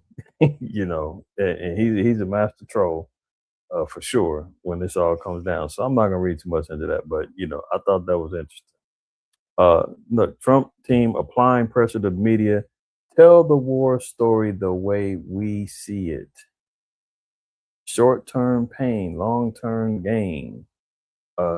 This is why he had Larry Ellison buy up Warner Brothers, and they're trying to control the media. He says, look, you tell everybody what we want you to say. Mockingbird Media at its finest. What happened to freedom of the press? That's out of there. So that should let you know, because under that First Amendment, that is the freedom of speech, freedom of press. Although you or I may not be CNN, ABC, whatever news outlet, Newsmax, they all are operating under the same amendment that I am, you are, if you're speaking his word. So the First Amendment now is being compromised, especially under that NSPM 7, where now they're telling the news, you got to tell it by according to the government narrative, you know. And all of that, I agree with you. There's a lot of Ismail sodomites, man, and PDF files. That's a fact. And they be in their bestiality. They doing it all. But that's neither here nor there. The bigger thing is, look, they're telling the news, tell it the way we see it. Through lectures, scoldings, and outright threats, President Donald Trump and his aides are ratcheting up the pressure on journalists to cover the war in the Middle East the way the administration wants. Republican president has fumed on social media about stories he doesn't like and berated the reporter on Air Force One. The government's top media regulator had warned that broadcasters risking their licensing if they don't stay away from, quote, fake news. Trump and his defense secretary, Pete Hegseth, have questioned the patriotism. You got to be a patriot if you're going to be in this media. Of news outlets because of their reporting. Trump has complained about war coverage in specific and general ways. In a social media post, he said news reporters exaggerated the damage to planes that were attacked by Iran at an airport in Saudi Arabia. He attacked, quote, corrupt media outlets for falling for AI-generated false reports created by Iran, and said the media hates to report how well the U.S. military has performed. So he's saying, I guess, the drawings of the military planes that America said that they bombed, oh, don't report on that. We don't want to be embarrassed, right? So the control of the media, remember the Ministry of Truth, 1984, man, this is the type of things that they're trying to put out there. Look at this, Ecclesiastes 19:7. This is a lesson not only in the spirit of moral conduct, but also just looking at how people can be controlled. Ecclesiasticus 19:7. Rehearse not unto another that which is told unto thee, and thou shalt never fear the worst. So in other words, man, you don't go out and you repeat things that's been told to you. So in other words, spreading gossip, rumors, tale-bearing, those are all things that violate the laws of the Most High. That's on the law level of what we're understanding, right? But on a moral standard, if you was a reporter with integrity and somebody came and knocked on you and said, listen, we don't want you, I know you got freedom of speech and all that, man, but do us a favor, man. On behalf of your patriotism for America, we need you to go ahead and start reporting like this. We want to proofread all of your stories before they go out. We're going to start, providing you with teleprompter answers and speeches. Would you, anybody with some moral integrity would probably be like, no, man, I got freedom of speech. I'm reporting as I see it. The people are owed the truth. So I'm not going to rehearse what's been told to me. You say it like this, you say, and the Lord said, man, you're going to be fine. You're not going to fare never the worst, right? So on the surface level and on the law level, yeah, we don't go rehearsing. Somebody tell you something, man, you don't go keep running off and telling everybody else. You'll be okay. But they're a lot of the press is willing to rehearse what they've seen. You saw the multiple videos last week about the short-term pain, long-term gain, and from CNN and other news outlets all running with the same narrative. So it's all controlled. But a federal judge struck down the Pentagon's new policy limiting access for members of the press. The judge says the policy violates the First and Fifth Amendments of the Constitution. Defense Secretary Pete Hegseth implemented the rule in October, requiring official authorization for reporters, even classified information. Many news organizations chose to leave the Pentagon instead. So they've already been trying to control who can come in and who can't, what reporters they're allowing and what they can't. And the federal judge struck that down and said, man, you can't be discriminatory with who you let up in there, man. They got a right to the First Amendment and Fifth Amendment. So they've been trying to control the press and who can come in, who can say, and the narratives that get put out there for the longest. They can't stop trying to, control the lies. So there you have it. Now look at this. Do you know that he's assembling, trying to get a gold coin made after him. And this is the sketch art of what they're going to do. Liberty, 1776, 2026. But look below his frame. You see that? This is the see. This is him. Where he says he's going to be like the Most High. He believes he is God, man. Isaiah 14. And 13 and 14. For thou hast said in thy heart, I will ascend into heaven. I will exalt my throne above the stars of the Most High. I will sit also upon the mount of the congregation in the sides of the north. I will ascend above the heights of the clouds. I will be like the Most High. So not only that, right? What we got? 2 Thessalonians, I think it's 2. 2 Thessalonians 2 and 4. Look at this. Now, we'll read 3 for context. Let no man deceive you by any means, for that day shall not come, except there be a falling away first. So the falling away first with the children of Israel, falling away from our first estate, which was to keep the law, statutes, and commandments, and the righteousness of the Most High. Through that falling, we fell into the cursed conditions, the scattering, the diaspora, so forth and so on. So we're not going to have that day come until this happens. That's now happened. What was the next phase? That the man of sin be revealed, the son of perdition. So this man of sin is going to be revealed. Surprise, it's the so-called white man Esau, right? Son of perdition, rebelliousness to all that's righteous. He doesn't want anything to do with, the righteousness of the Most High. Verse 4, why? Because what's he going to do? Who opposes and exalted himself above all that is called God or a power or the Most High, or that is worshipped.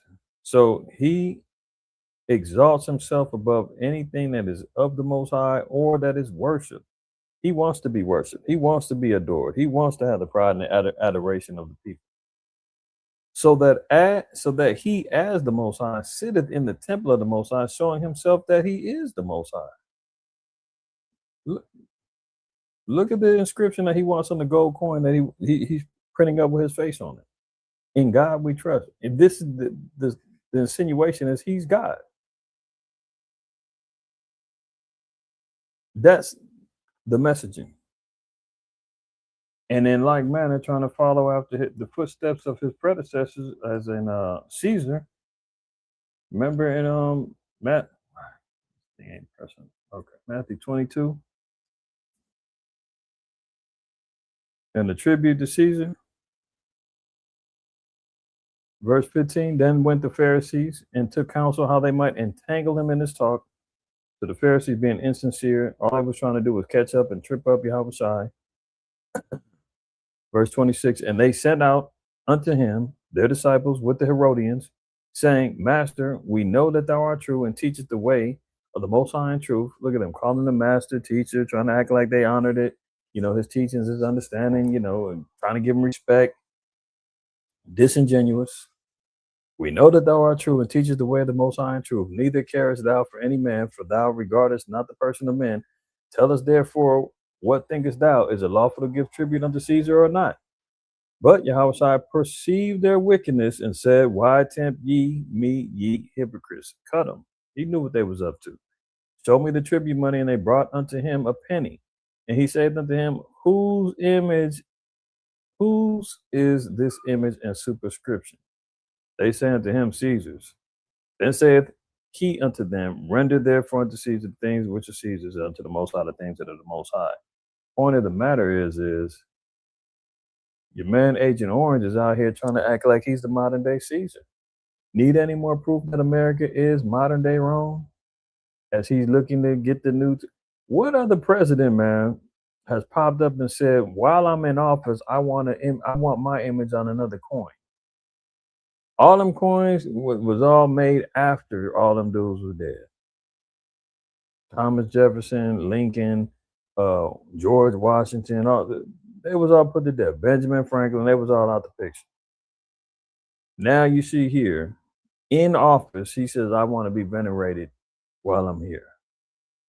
Modern Caesar, there you go. Venezuela's opened its gold and rare earths to U.S. mining. Look, now they've completely got Venezuela under its thumb, man. So any more doubters as to why they was over there, man? Oh, it's because they need a regime change, because of the drugs, because of the people being oppressed. Oh, bad guy Maduro. They had a $500 million oil deal already. Now they got Venezuela bowing down, opening up their gold deposits, letting America come in there and make deals and get money from them through the gold too. So lest anybody think it wasn't about that, think again. I think we're all pretty smart here. We know how that was, where this was going. They got this Stu's puppet over there. Help me out with her name again, Ashar.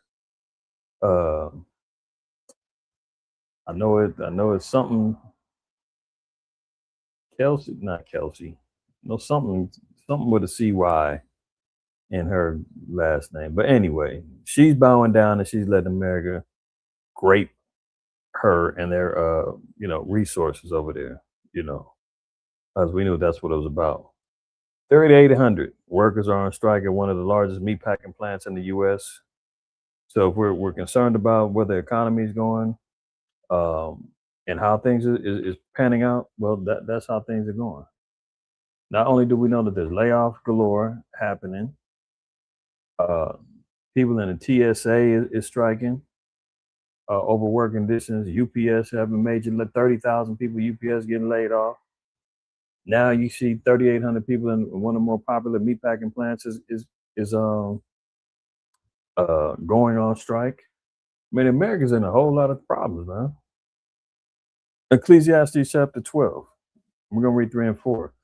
In the day when the keepers of the house shall tremble, and the strong men shall bow themselves, and grinders cease because they are few, and those that look out the windows be darkened. And the doors shall be shut in the streets when the sound of grinding is low, and he shall rise up at the voice of the bird, and all the daughters' music shall be brought low. What is it talking about?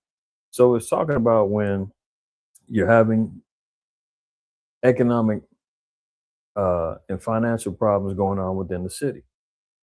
So it says, when the keepers of the house shall tremble and the strong men shall bow themselves. So there's going to be fear within the cities. There's going to be uncertainty within the cities. The grinders cease because they are few. What's that mean? That means there's going to be layoffs. The grinders are the workers.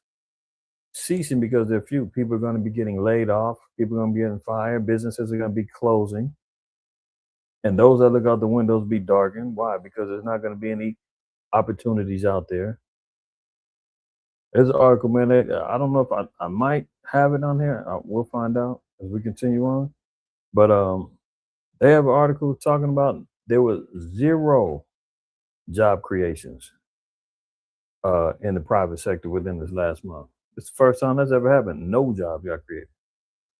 Delcy Rodriguez, co-half. There you go. Good looking out.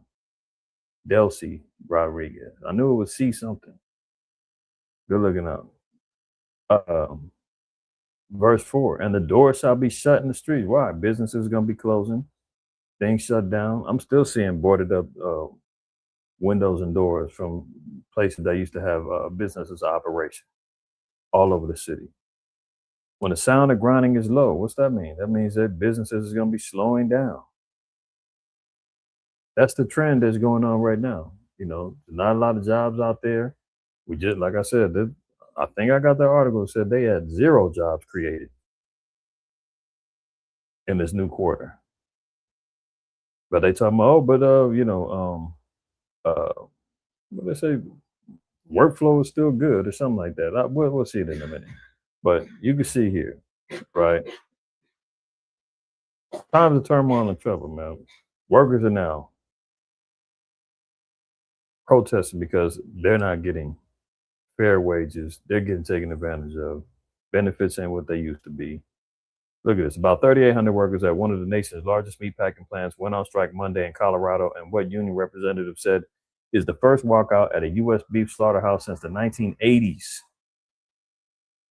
The strike at the Swift Beef Company plant in Greeley began Monday morning with Claire Poundstone, an attorney representing United Food and Commercial Workers Local 7. Poundstone said she expected workers to participate in the strike line through the evening. We'll be here all day, she said. So You can see what's going on. The strike follows accusations from union officials that owner JBS USA retaliated against workers and committed other unfair labor practices and contract negotiations. A previous contract expired at midnight Sunday. So you've got meatpacker workers, one of the largest meatpacking plants in the country, shutting down, or at least them going on strike. Okay, it's just crazy. High car payments make ownership feel impossible. Look at this. An $830 a month car payment, auto insurance $280 each month, thousands more for tire maintenance repairs. For almost 3 years, those bills followed Divine Green, a nursing student who hasn't missed or been late on a payment since buying her Kia K5 GT in November of 2023. A Kia. But keeping up with the payments has driven up her debt more than $80,000, not including student loans. Can you imagine? And that's like on average. They're talking about how I think they said the average I think they said the average car payment right now is like over $600-700 through financing. Can you imagine, man? The sister's down there paying I don't know if she's a sister or not, but whatever. $1,100 a month just to drive to and from work. That's a debt slave. Baruch 3:8. Behold, we are yet this day in our captivity, where thou hast scattered us for a reproach and a curse, and to be subject to payments, according to all the iniquities of our fathers, which departed from our Lord, our power. Yeah, and Haggai says that he that earneth the wages to put it in the bag full of holes. As soon as you get it, it falls right out the pockets. Debt slaves, sharecroppers. I mean, that's pretty much what we're doing, man. There's no ownership of anything, you know. So people are buckling on the pressure just from trying to be able to have transportation. $830 for a car payment and $280 a month for insurance, let alone, like they said, unforeseen maintenance, tires, so forth and so on. You can forget about it. She's only 24. If that's what this new generation has to deal with, man, you can forget about it, man. Give me a hoopty all day and no car payment, as opposed to trying to keep up with the Joneses. But most want to have their own, need to get finance, got bad credit, whatever, and killing themselves just to live, just to drive a car, man, to get to and from work and run your errands. And now gas is going up, not going up, is up, and continually rising. You can forget about it. To address farm labor shortage, Trump administration turns to migrant workers. Oh, isn't that pot calling the kettle black, man? Guess what? Come on back. I love the Mexicans. I love the Guatemalans. I know we had problems earlier, but I need your help. Get in the fields. Get back out there. I need your help. Migrant workers now. After all that ICE talk, all of that, now you see what happens, man. Now you see what happens when Pharaoh told the children of Israel, yeah, go out and worship your God. And then the Most High hardened his heart and said, no, bring them back. I can't lose you right now. My kingdom will crumble if I lose you. This is why every kingdom that had the children of Israel under bondage was on top. As Egypt, as Assyria, as Babylon, as the Persians and Medes, as Rome, as the Greeks, ask America, you name it. Wherever the children of Israel are concentrated at and under bondage, that nation is ruling. That nation is ruling. And now you see, he's got to beg the damn migrants to come back and work for him. Get back in the fields. I need help. Trump address to address farm labor shortage. Trump administration turns to migrant workers as the president's immigration policy squeeze an already tight supply of farm labor. The Trump administration is making it cheaper to hire foreign farm workers. Oh, isn't that nice of him? For years, the agricultural sector has faced a tight labor market.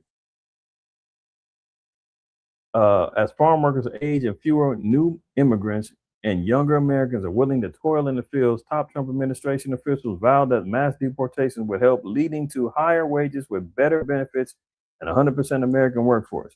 That obviously ain't go down. So you can see, number one, He's bowed down to Russia, gave them the sanctions so that they can get remove their sanctions so they can get paid. Iran, lower their sanctions to get paid. Now he's got to double back and he's got to hire migrant workers so that the fields can keep getting plowed and worked. Everything he says he's doing, he got to double back and eat crow. All praise to the Most High, man. The pride of thy heart have deceived him. I'm gonna skip that one. Look at this. Diseases on deck. First known case of severe Mpox virus strain detected in NYC. So, let's not forget, man. He still got a virus that he can push. Economic collapse. I mean, it's damn near a foregone conclusion the way things is going right now. With this war continuing, it's going to be a multifaceted collapse from not only economic, that's going to translate into food, which is going to translate into civil unrest, you name it. And then because of the fact that energy, healthcare, everything else is going to be suffering, that's going to be the perfect time for the next virus to pop as things keeps collapsing. So monkeypox coming out, they're calling it Mpox now, but outbreak over there in New York. Pro-Iranian hackers claim a Microsoft outage vowed to ramp up attacks on U.S. companies. So they've been having, cyber attacks happening within, companies. Last week they hit the healthcare system. Now, they're constantly moving. So there's an internal economic warfare going on, man. Digital warfare going on. Legitimate war going on out there. Wars, rumors of wars on multiple fronts. Okay. Economic warfare. Cuba faces an island-wide blackout amid a legal Trump blockade. So not only is he cutting off Cuba's existence, now mind you, this is supposed to be a country that's supposed to be talking about that stands for democracy, liberty, and justice for all. They're supposed to be the ones who go out and help the poor and help everybody, and the philanthropists, and actively destroying, starving out, and killing a whole island of people because they don't agree with you, because they have friends that you don't get along with. While we're busy destroying the Gulf, our side project is implementing a total siege of the island of Cuba, said one progressive critic. Unbelievably cruel. But that's the nature and that's the spirit that the so-called white man had ever since the the Spaniard invasions, the conquistadors, you name it. They've always done that to the Arawak Indians. They've done that to the Maroons. They've done that to the Taínos. They've done it to the indigenous populations here. Starve them out, take the resources, disease, give them disease, destroy. That spirit is still lively right now. Right now. Right? He's continuing on in the same way. Cuba faced an island-wide blackout on Monday amid an energy crisis resulting from President Donald Trump's decision to ramp up the U.S. decades-long and legally contested blockade of the Caribbean country by cutting off shipments of Venezuelan oil. A total disconnection of the island's electrical system has occurred, but, quote, the causes are being investigated and protocols for restoration are beginning to be activated. The Cuban Ministry of Energy and Mines said on social media. It later added that, quote, no faults were reported in the units operating when the grid collapsed and the restoration process continues. So even with this, Russia seen what was going on, and Russia said, don't trip, we got you. They went and was sending oil over there, and America said, don't help them. If you do, we're going to have a problem. Look at this. U.S. says Cuba is prohibited from taking Russian oil as 2 tankers head to the island. So Russia said, man, don't trip. You ain't got to get the... They were said, you can't have no oil from Venezuela. So Russia says, well, take our oil. We've always been allies, man. Y'all looked out for us in the 50s. Everything's good with us. We'll come help y'all out, man. We don't want to see you over there in darkness with no reliable energy sources, no light, no nothing. And then America says, back down. No, we want them completely destroyed. that's going to cause problems with them in Russia. Because Russia ain't going to sit back and just be like, man, don't tell us who we can and can't sell to, man. The sanctions is off. We're doing what we want to do. And America said, well, hold on. The sanctions was with contingencies yet. No North Korea, no Cuba. Clearly, Russia said, man, we ain't listening to that. We're going to give it to who we want to give it to. We're going to sling it to who we want. We're going to help who we want to help. The U.S. Treasury Department has made it clear that Cuba is not allowed to take delivery of Russian crude. The warning comes at a time when 2 tankers carrying Russian oil and gas are thought to be on their way to Havana. The fuel-starved Caribbean island is facing its biggest test since the collapse of the Soviet Union under the U.S. blockade. So America is a cold piece of work, boy.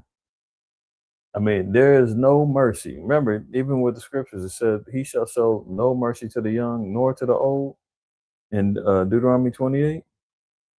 He does not give a damn, man, if they go over there and turn cannibals and the whole island turns into damn zombies. That's what he wants. So he can be appearing as the good guy and go over there and say, well, don't worry, we'll come over there and save everybody. We're going to go over there and make sure that you guys are liberated because of bad leadership over there. Let us take control. Buy up the whole island, pennies on the dollar, man. Next thing you know, it becomes a whole new depot under the Don Road Doctrine. And they kick out any Russia operatives. They kick out any Chinese operatives and say, we don't need our enemies any closer to us than necessary. That's what they want to do. If that means death and destruction and the toiling of the land, until then, that's what they're going to do. Look, people are urged to work from home in a global oil crisis. I mean, it's at the point now where they're saying, if you ain't got to drive to work, man, preserve the oil for those who need it. That's in Europe. International Energy Agency says commuting should be limited as war in the Middle East intensifies. People who have been urged to work from home as as Iran war intensifies. The energy crisis sweeping the globe. International Energy Agency said people should limit commuting where possible as the worldwide energy shock becomes, quote, more and more severe. Can you imagine where it's at the point now where they're telling people to limit your driving? If you can work from home, stay home. Preserve the oil. I was a baby when the oil prices in the 70s went down. I need to ask my other elders, man, what was happening during that time, because I seen pictures and heard about it. That was pretty bad. But at this point, man, where they asking people, man, limit your driving if possible. I still see, man, cars are still all over the place, man. Even out here, I was just driving the other day, and I was just like, how the hell is it all this traffic and people still all over the place, man? How are they affording gas? But one thing I did notice is that at certain gas stations, the price changes if you use your credit card or if you use cash or your debit card. And I started trying to consciously look, like the person before me, were they paying the credit card price or were they paying the cash or the debit price? Most of the prime times I see, it's the credit card price. People are going into debt just to fill up the tank, man, just to get where they need to get to. Using a credit card to get gas. And that's where we're at now. Borrowing to get gas. People are financing groceries. You heard about it, Klarna. People having to finance groceries now. It's bad out there, man. Armageddon. Flyer chaos rages as 300 TSA officers quit while Dems refuse a budget deal. So TSA, they're destroying the airline. They're destroying travel. Doesn't matter because now that the oil is so expensive and the ticket prices is up. People ain't trying to go nowhere anyway. But for those that you see the strikes going on in the meatpacking plants, TSA agents just walking off. They talking about how bad it's going to be with travel and how the delays are because of short staff.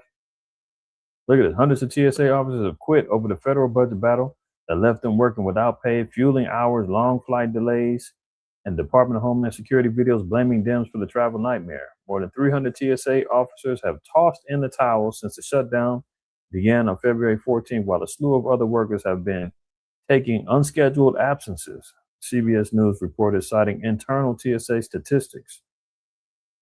Hobby Airport in Houston saw 53% of its TSA officers call out on March 8th 47% the next day, while other airports have seen double-digit call-out averages since the shutdown started. And I like the fact that this even came out because we used to always say, man, if all of Israel called off work for one day, see how bad America's economy falters. Don't let us do it a whole 7 days. Don't let us do it in completion. If all of us said, we're going on strike, all of Israel, blacks, Hispanics, Native Americans, and we said, we ain't working. Call off for the week. They will have to beg everybody to come back. This place was shut down immediately, man. The service industry, from hotels, restaurants, car repairs, electricians, construction builders. I mean, we do it all. The tech sector, this thing will be down the drain. So the fact that they came together and said, hey, you know what, at least 50, more than half of us, man, call off and see what happens. And you're seeing that they're already reeling right now. So I see that would have worked. Yeah, a third of TSA officers call out at least 3 major U.S. airports in a single day. U.S. prosecutors investigate Colombia's president, a one-time Trump foe. Now, remember, Colombian president was telling Trump when they went out to Venezuela, you after me next, come on, bring it on. I ain't ducking no smoke. And now look at him. This guy is devious, man. While he's over there getting his hands dirty in the Middle East, he's still on the back end. This how you know, man, this place is like the Hydra with multiple arms and tentacles all over the damn earth. He's got his hands dirty in the Middle East, man, getting his ass whooped over there. And then still over here, knocking down Cuba. Now he's reaching over here to Colombia to try to, make them the next target. And then still over there looting and taking what he can from out of Venezuela. Multiple tentacles on this damn Hydra as America is constantly looking for complete global dominance. U.S. prosecutors are investigating Colombia's president, a one-time Trump foe. What is he being investigated for? The Justice Department is examining whether President Gustavo Petro of Colombia has ties to drug traffickers. Of course, it's the drugs. Them dirty, stinking Latinos, you know they love drugs. They're all the biggest drug dealers in the world. They're all the guilty. Except for his buddy down there in Argentina, which he ain't even no damn Hispanic, man. He's a damn Spaniard. So don't be surprised the next invasion goes down in Colombia because they found out Gustavo's over there slanging the cocaine. Oh boy, he's on for the next one. White House gearing up to drop the next Epstein distraction. What are they talking about? Oh, it's the UFOs, the unidentified aerial phenomena. So it's a problem when another distraction is coming out. What are they bubbling up? What are they trying to do? Get ready for a lot of alien talk again. And just off of that, I'm gonna make it brief, y'all. Look at this. Now see the book, the older pair. I've talked about this before, right? I'm gonna just jump up a little bit. I know it's a little blurry, but hopefully y'all just hear me. Okay. The conclusions are inescapable. The secret power structure may believe. Now, this book, I believe, was written in 91, maybe a little earlier. The secret power structure may believe that by our own ignorance or by divine decree, planet Earth will self-destruct sometime in the near future. These men sincerely believe that they are doing the right thing in their attempt to save the human race. It is terribly ironic that they have been forced to take as their partner an alien race such as itself engaged in monumental struggle for survival. Many moral and legal compromises may have been made in this joint effort. These compromises were made in error and must be corrected. Those responsible should be brought to account for their actions. I can understand the fear and urgency that must have been instrumental in the decision not to tell the public. Obviously, I disagree with that decision. Now, this guy, he used to work under naval intelligence, and his testimony is that he saw alien aircraft before. That's one of his things, right? But he was coming to the conclusion that it wasn't necessarily aliens, but this was technology that America had that they were going to use as a false flag or to use as a narrative for distraction and to control the people. Just claim that there's an alien invasion. Meanwhile, he was like, this is all technology that's being controlled by America, whether it's remotely or they actually have pilots. The technology exists that they got, metal orbs, hovercraft, self lifting hovercraft technology and all this other stuff. So, where's the part I want to see? Okay, let's read part 2. It says, we are being manipulated by a joint human /alien power structure, which will result in a one world government and a partial enslavement of the human race. This has been deemed necessary to solve the elemental question: who will speak for the planet Earth? It has been decided that man is not mature enough in his evolutionary development to be trusted to interact properly with the alien race. So they're going to say that there's an alien invasion coming in. Somebody's got to be the mouthpiece for the people. We can't rely on the people. So you're going to have the elite say, well, we got to create a new world order so that we can move in alignment with the aliens. We already have enough trouble between the different human races. So what would happen if a totally alien extraterrestrial race was introduced? Would they be lynched, split upon, or shot? Would discrimination result in a nasty encounter that would doom humanity as a result of aliens' obviously superior technology? Have our leaders decided to lock us up in a playpen? The only way to prevent this scenario from taking place is to cause an evolutionary leap in consciousness, a paradigm shift from the entire human race. I have no idea how it can be done, but I know that it desperately needs to be done. It needs to be done very quickly and very quietly. The government has been totally deceived, and we are being manipulated by alien power, which, what is it? No, okay, so here's the last little thing. I don't want to get too lost into this. But it says, now he's saying if none of the above is true, if there's no alien conspiracy, none of that's true, he says something else may be very happening which is beyond our ability to understand at this moment. We must force disclosure of all the facts, discover the truth, and act upon it. The situation in which we find ourselves is due to our own actions and inactions over the last 44 years. Because it is our own fault, we are the only ones who can change future events. Education seems to be a major part of the solution. The remaining part of the abolition is secrecy. There is always a possibility that I was used, that the whole alien scenario is the greatest hoax in history, designed to create an alien enemy from outer space in order to expedite the formation of a one world government. I have found evidence that this could be true. I have included that evidence in the appendix. I advise you to consider this scenario as being probable. So I'm going to just stop right there, right? So this is the part right here that I was looking for. I kind of overread. But he's saying, listen, he got exposed to seeing some alien technology. He initially was running with it like, yeah, there's aliens out there. They're hiding it from us. They're going to use, the invasion as the means to control us. Now he's saying, even if he's wrong, he's saying that this is still going to be the greatest hoax that's going to be designed to expedite the formation of the new world order or one world government. Alien invasions come on. We got to, come together under new governmental structure. Everybody got to be regulated, before the invasion. Remember last year they've been talking about Planet X and the Beeru for a long time. Last year they were talking about the three-eye atlas. I mean, there's a constant threat, man. You're constantly seeing people talking about. Now, don't get me wrong. We know the chariots are real, right? But the narrative that they put out there, these flying saucers, these big head aliens with skinny bodies, 8 feet tall, all this other stuff, that's all bogus. That's all bogus. Now with the advent with AI and all this, I mean, I seen the video, they doing AI, man, with damn Ishmael on a carpet, flying, chasing the damn F-16, shooting at the damn F-16 with a AK-47. Just foolishness. But now with AI and all this stuff, man, people are starting to question, well, is that real? Is it real? Is it not? And that's where they utilize the technology to perfect it to where they could pull off a hoax. They could say this is what's going on, and we need everybody on one accord under this particular structure if we're going to survive, right? So they're saying this is the next distraction. They're trying to get past the Epstein. Those are Epstein talk are kind of dying down.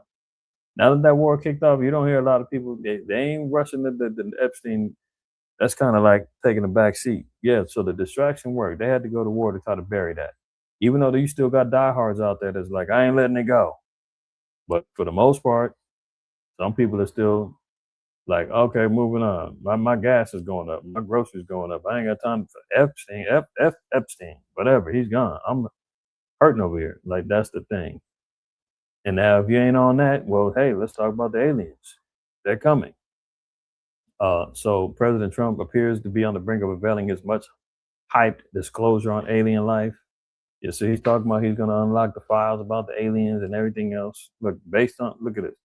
Based on the tremendous interest shown, I'll be directing the Secretary of War and other relevant departments and agencies to begin the process of identifying and releasing government files related to alien and extraterrestrial life, unidentified aerial phenomenon, and unidentified flying objects, and any and all other information connected to these highly complex but extremely interesting and important matters. God bless America. Imagine that. This is what he's saying this about, right? He didn't come out and say this about these Epstein files. He wasn't so proud to put them out there like that, was he? I don't think so. Look at your boy, man. Scientists turn mosquitoes into vaccination tool to immunize bats against rabies. Remember this guy? Remember him? For example, there's more money put into baldness drugs than are put into malaria. Now, baldness is a terrible thing. And rich men are afflicted. And so that's why that priority has been set. But malaria, even the million deaths a year caused by malaria greatly understate its impact. Over 200 million people at any one time are suffering from it. Means that you can't get the economies in these areas going because it holds things back so much.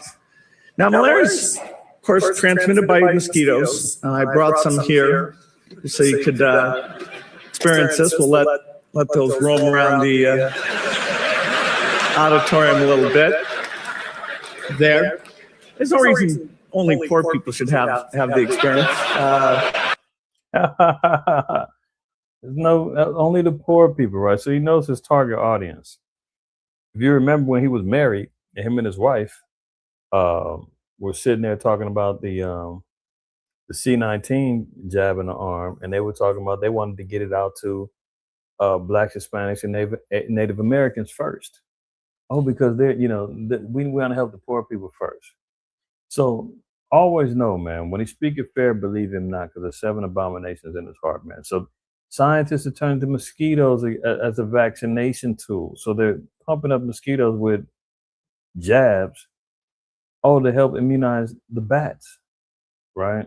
But what did they say was the cause of the C-19? Oh, it was the bats. Now he's talking about malaria.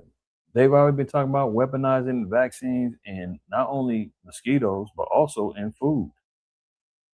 So imagine this. This is just the cover story.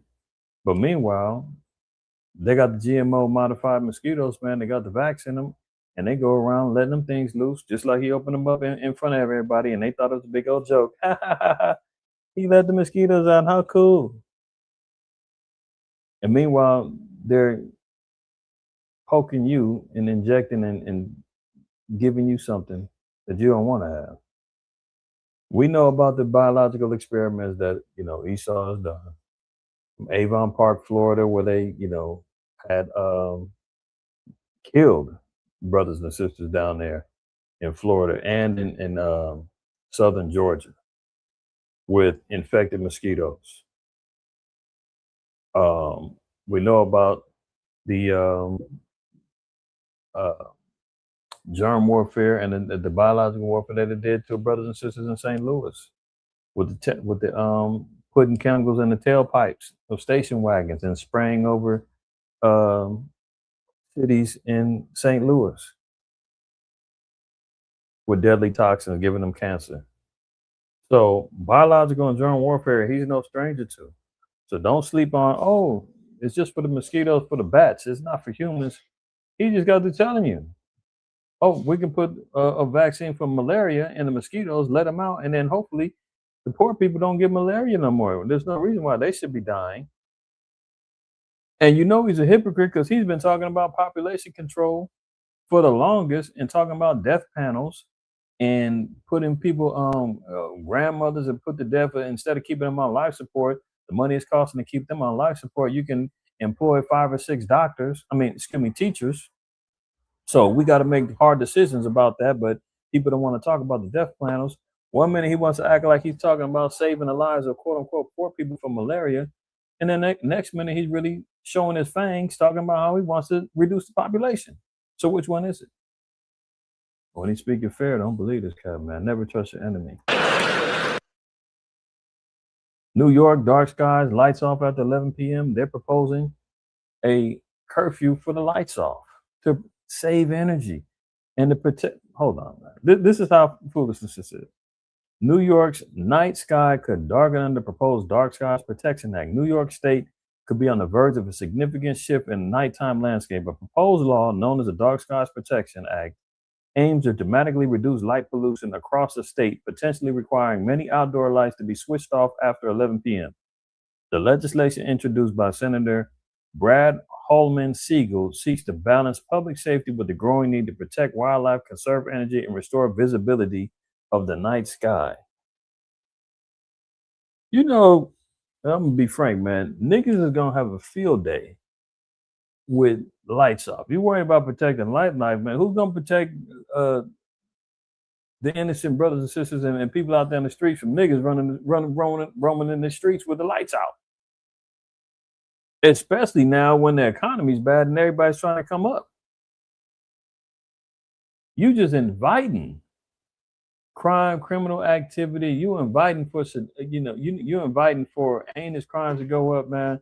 These little YNs, they can't wait for the lights to go out so they can throw on their little shiesty ski mask on and go run around with hoods on and go commit crimes and death and murder amongst each other. And now you're giving them a reason saying, oh, because we want to protect the wildlife and conserve energy and allow the nightlight sky, the visibility of the night sky to help. Come on. How foolish is this, man?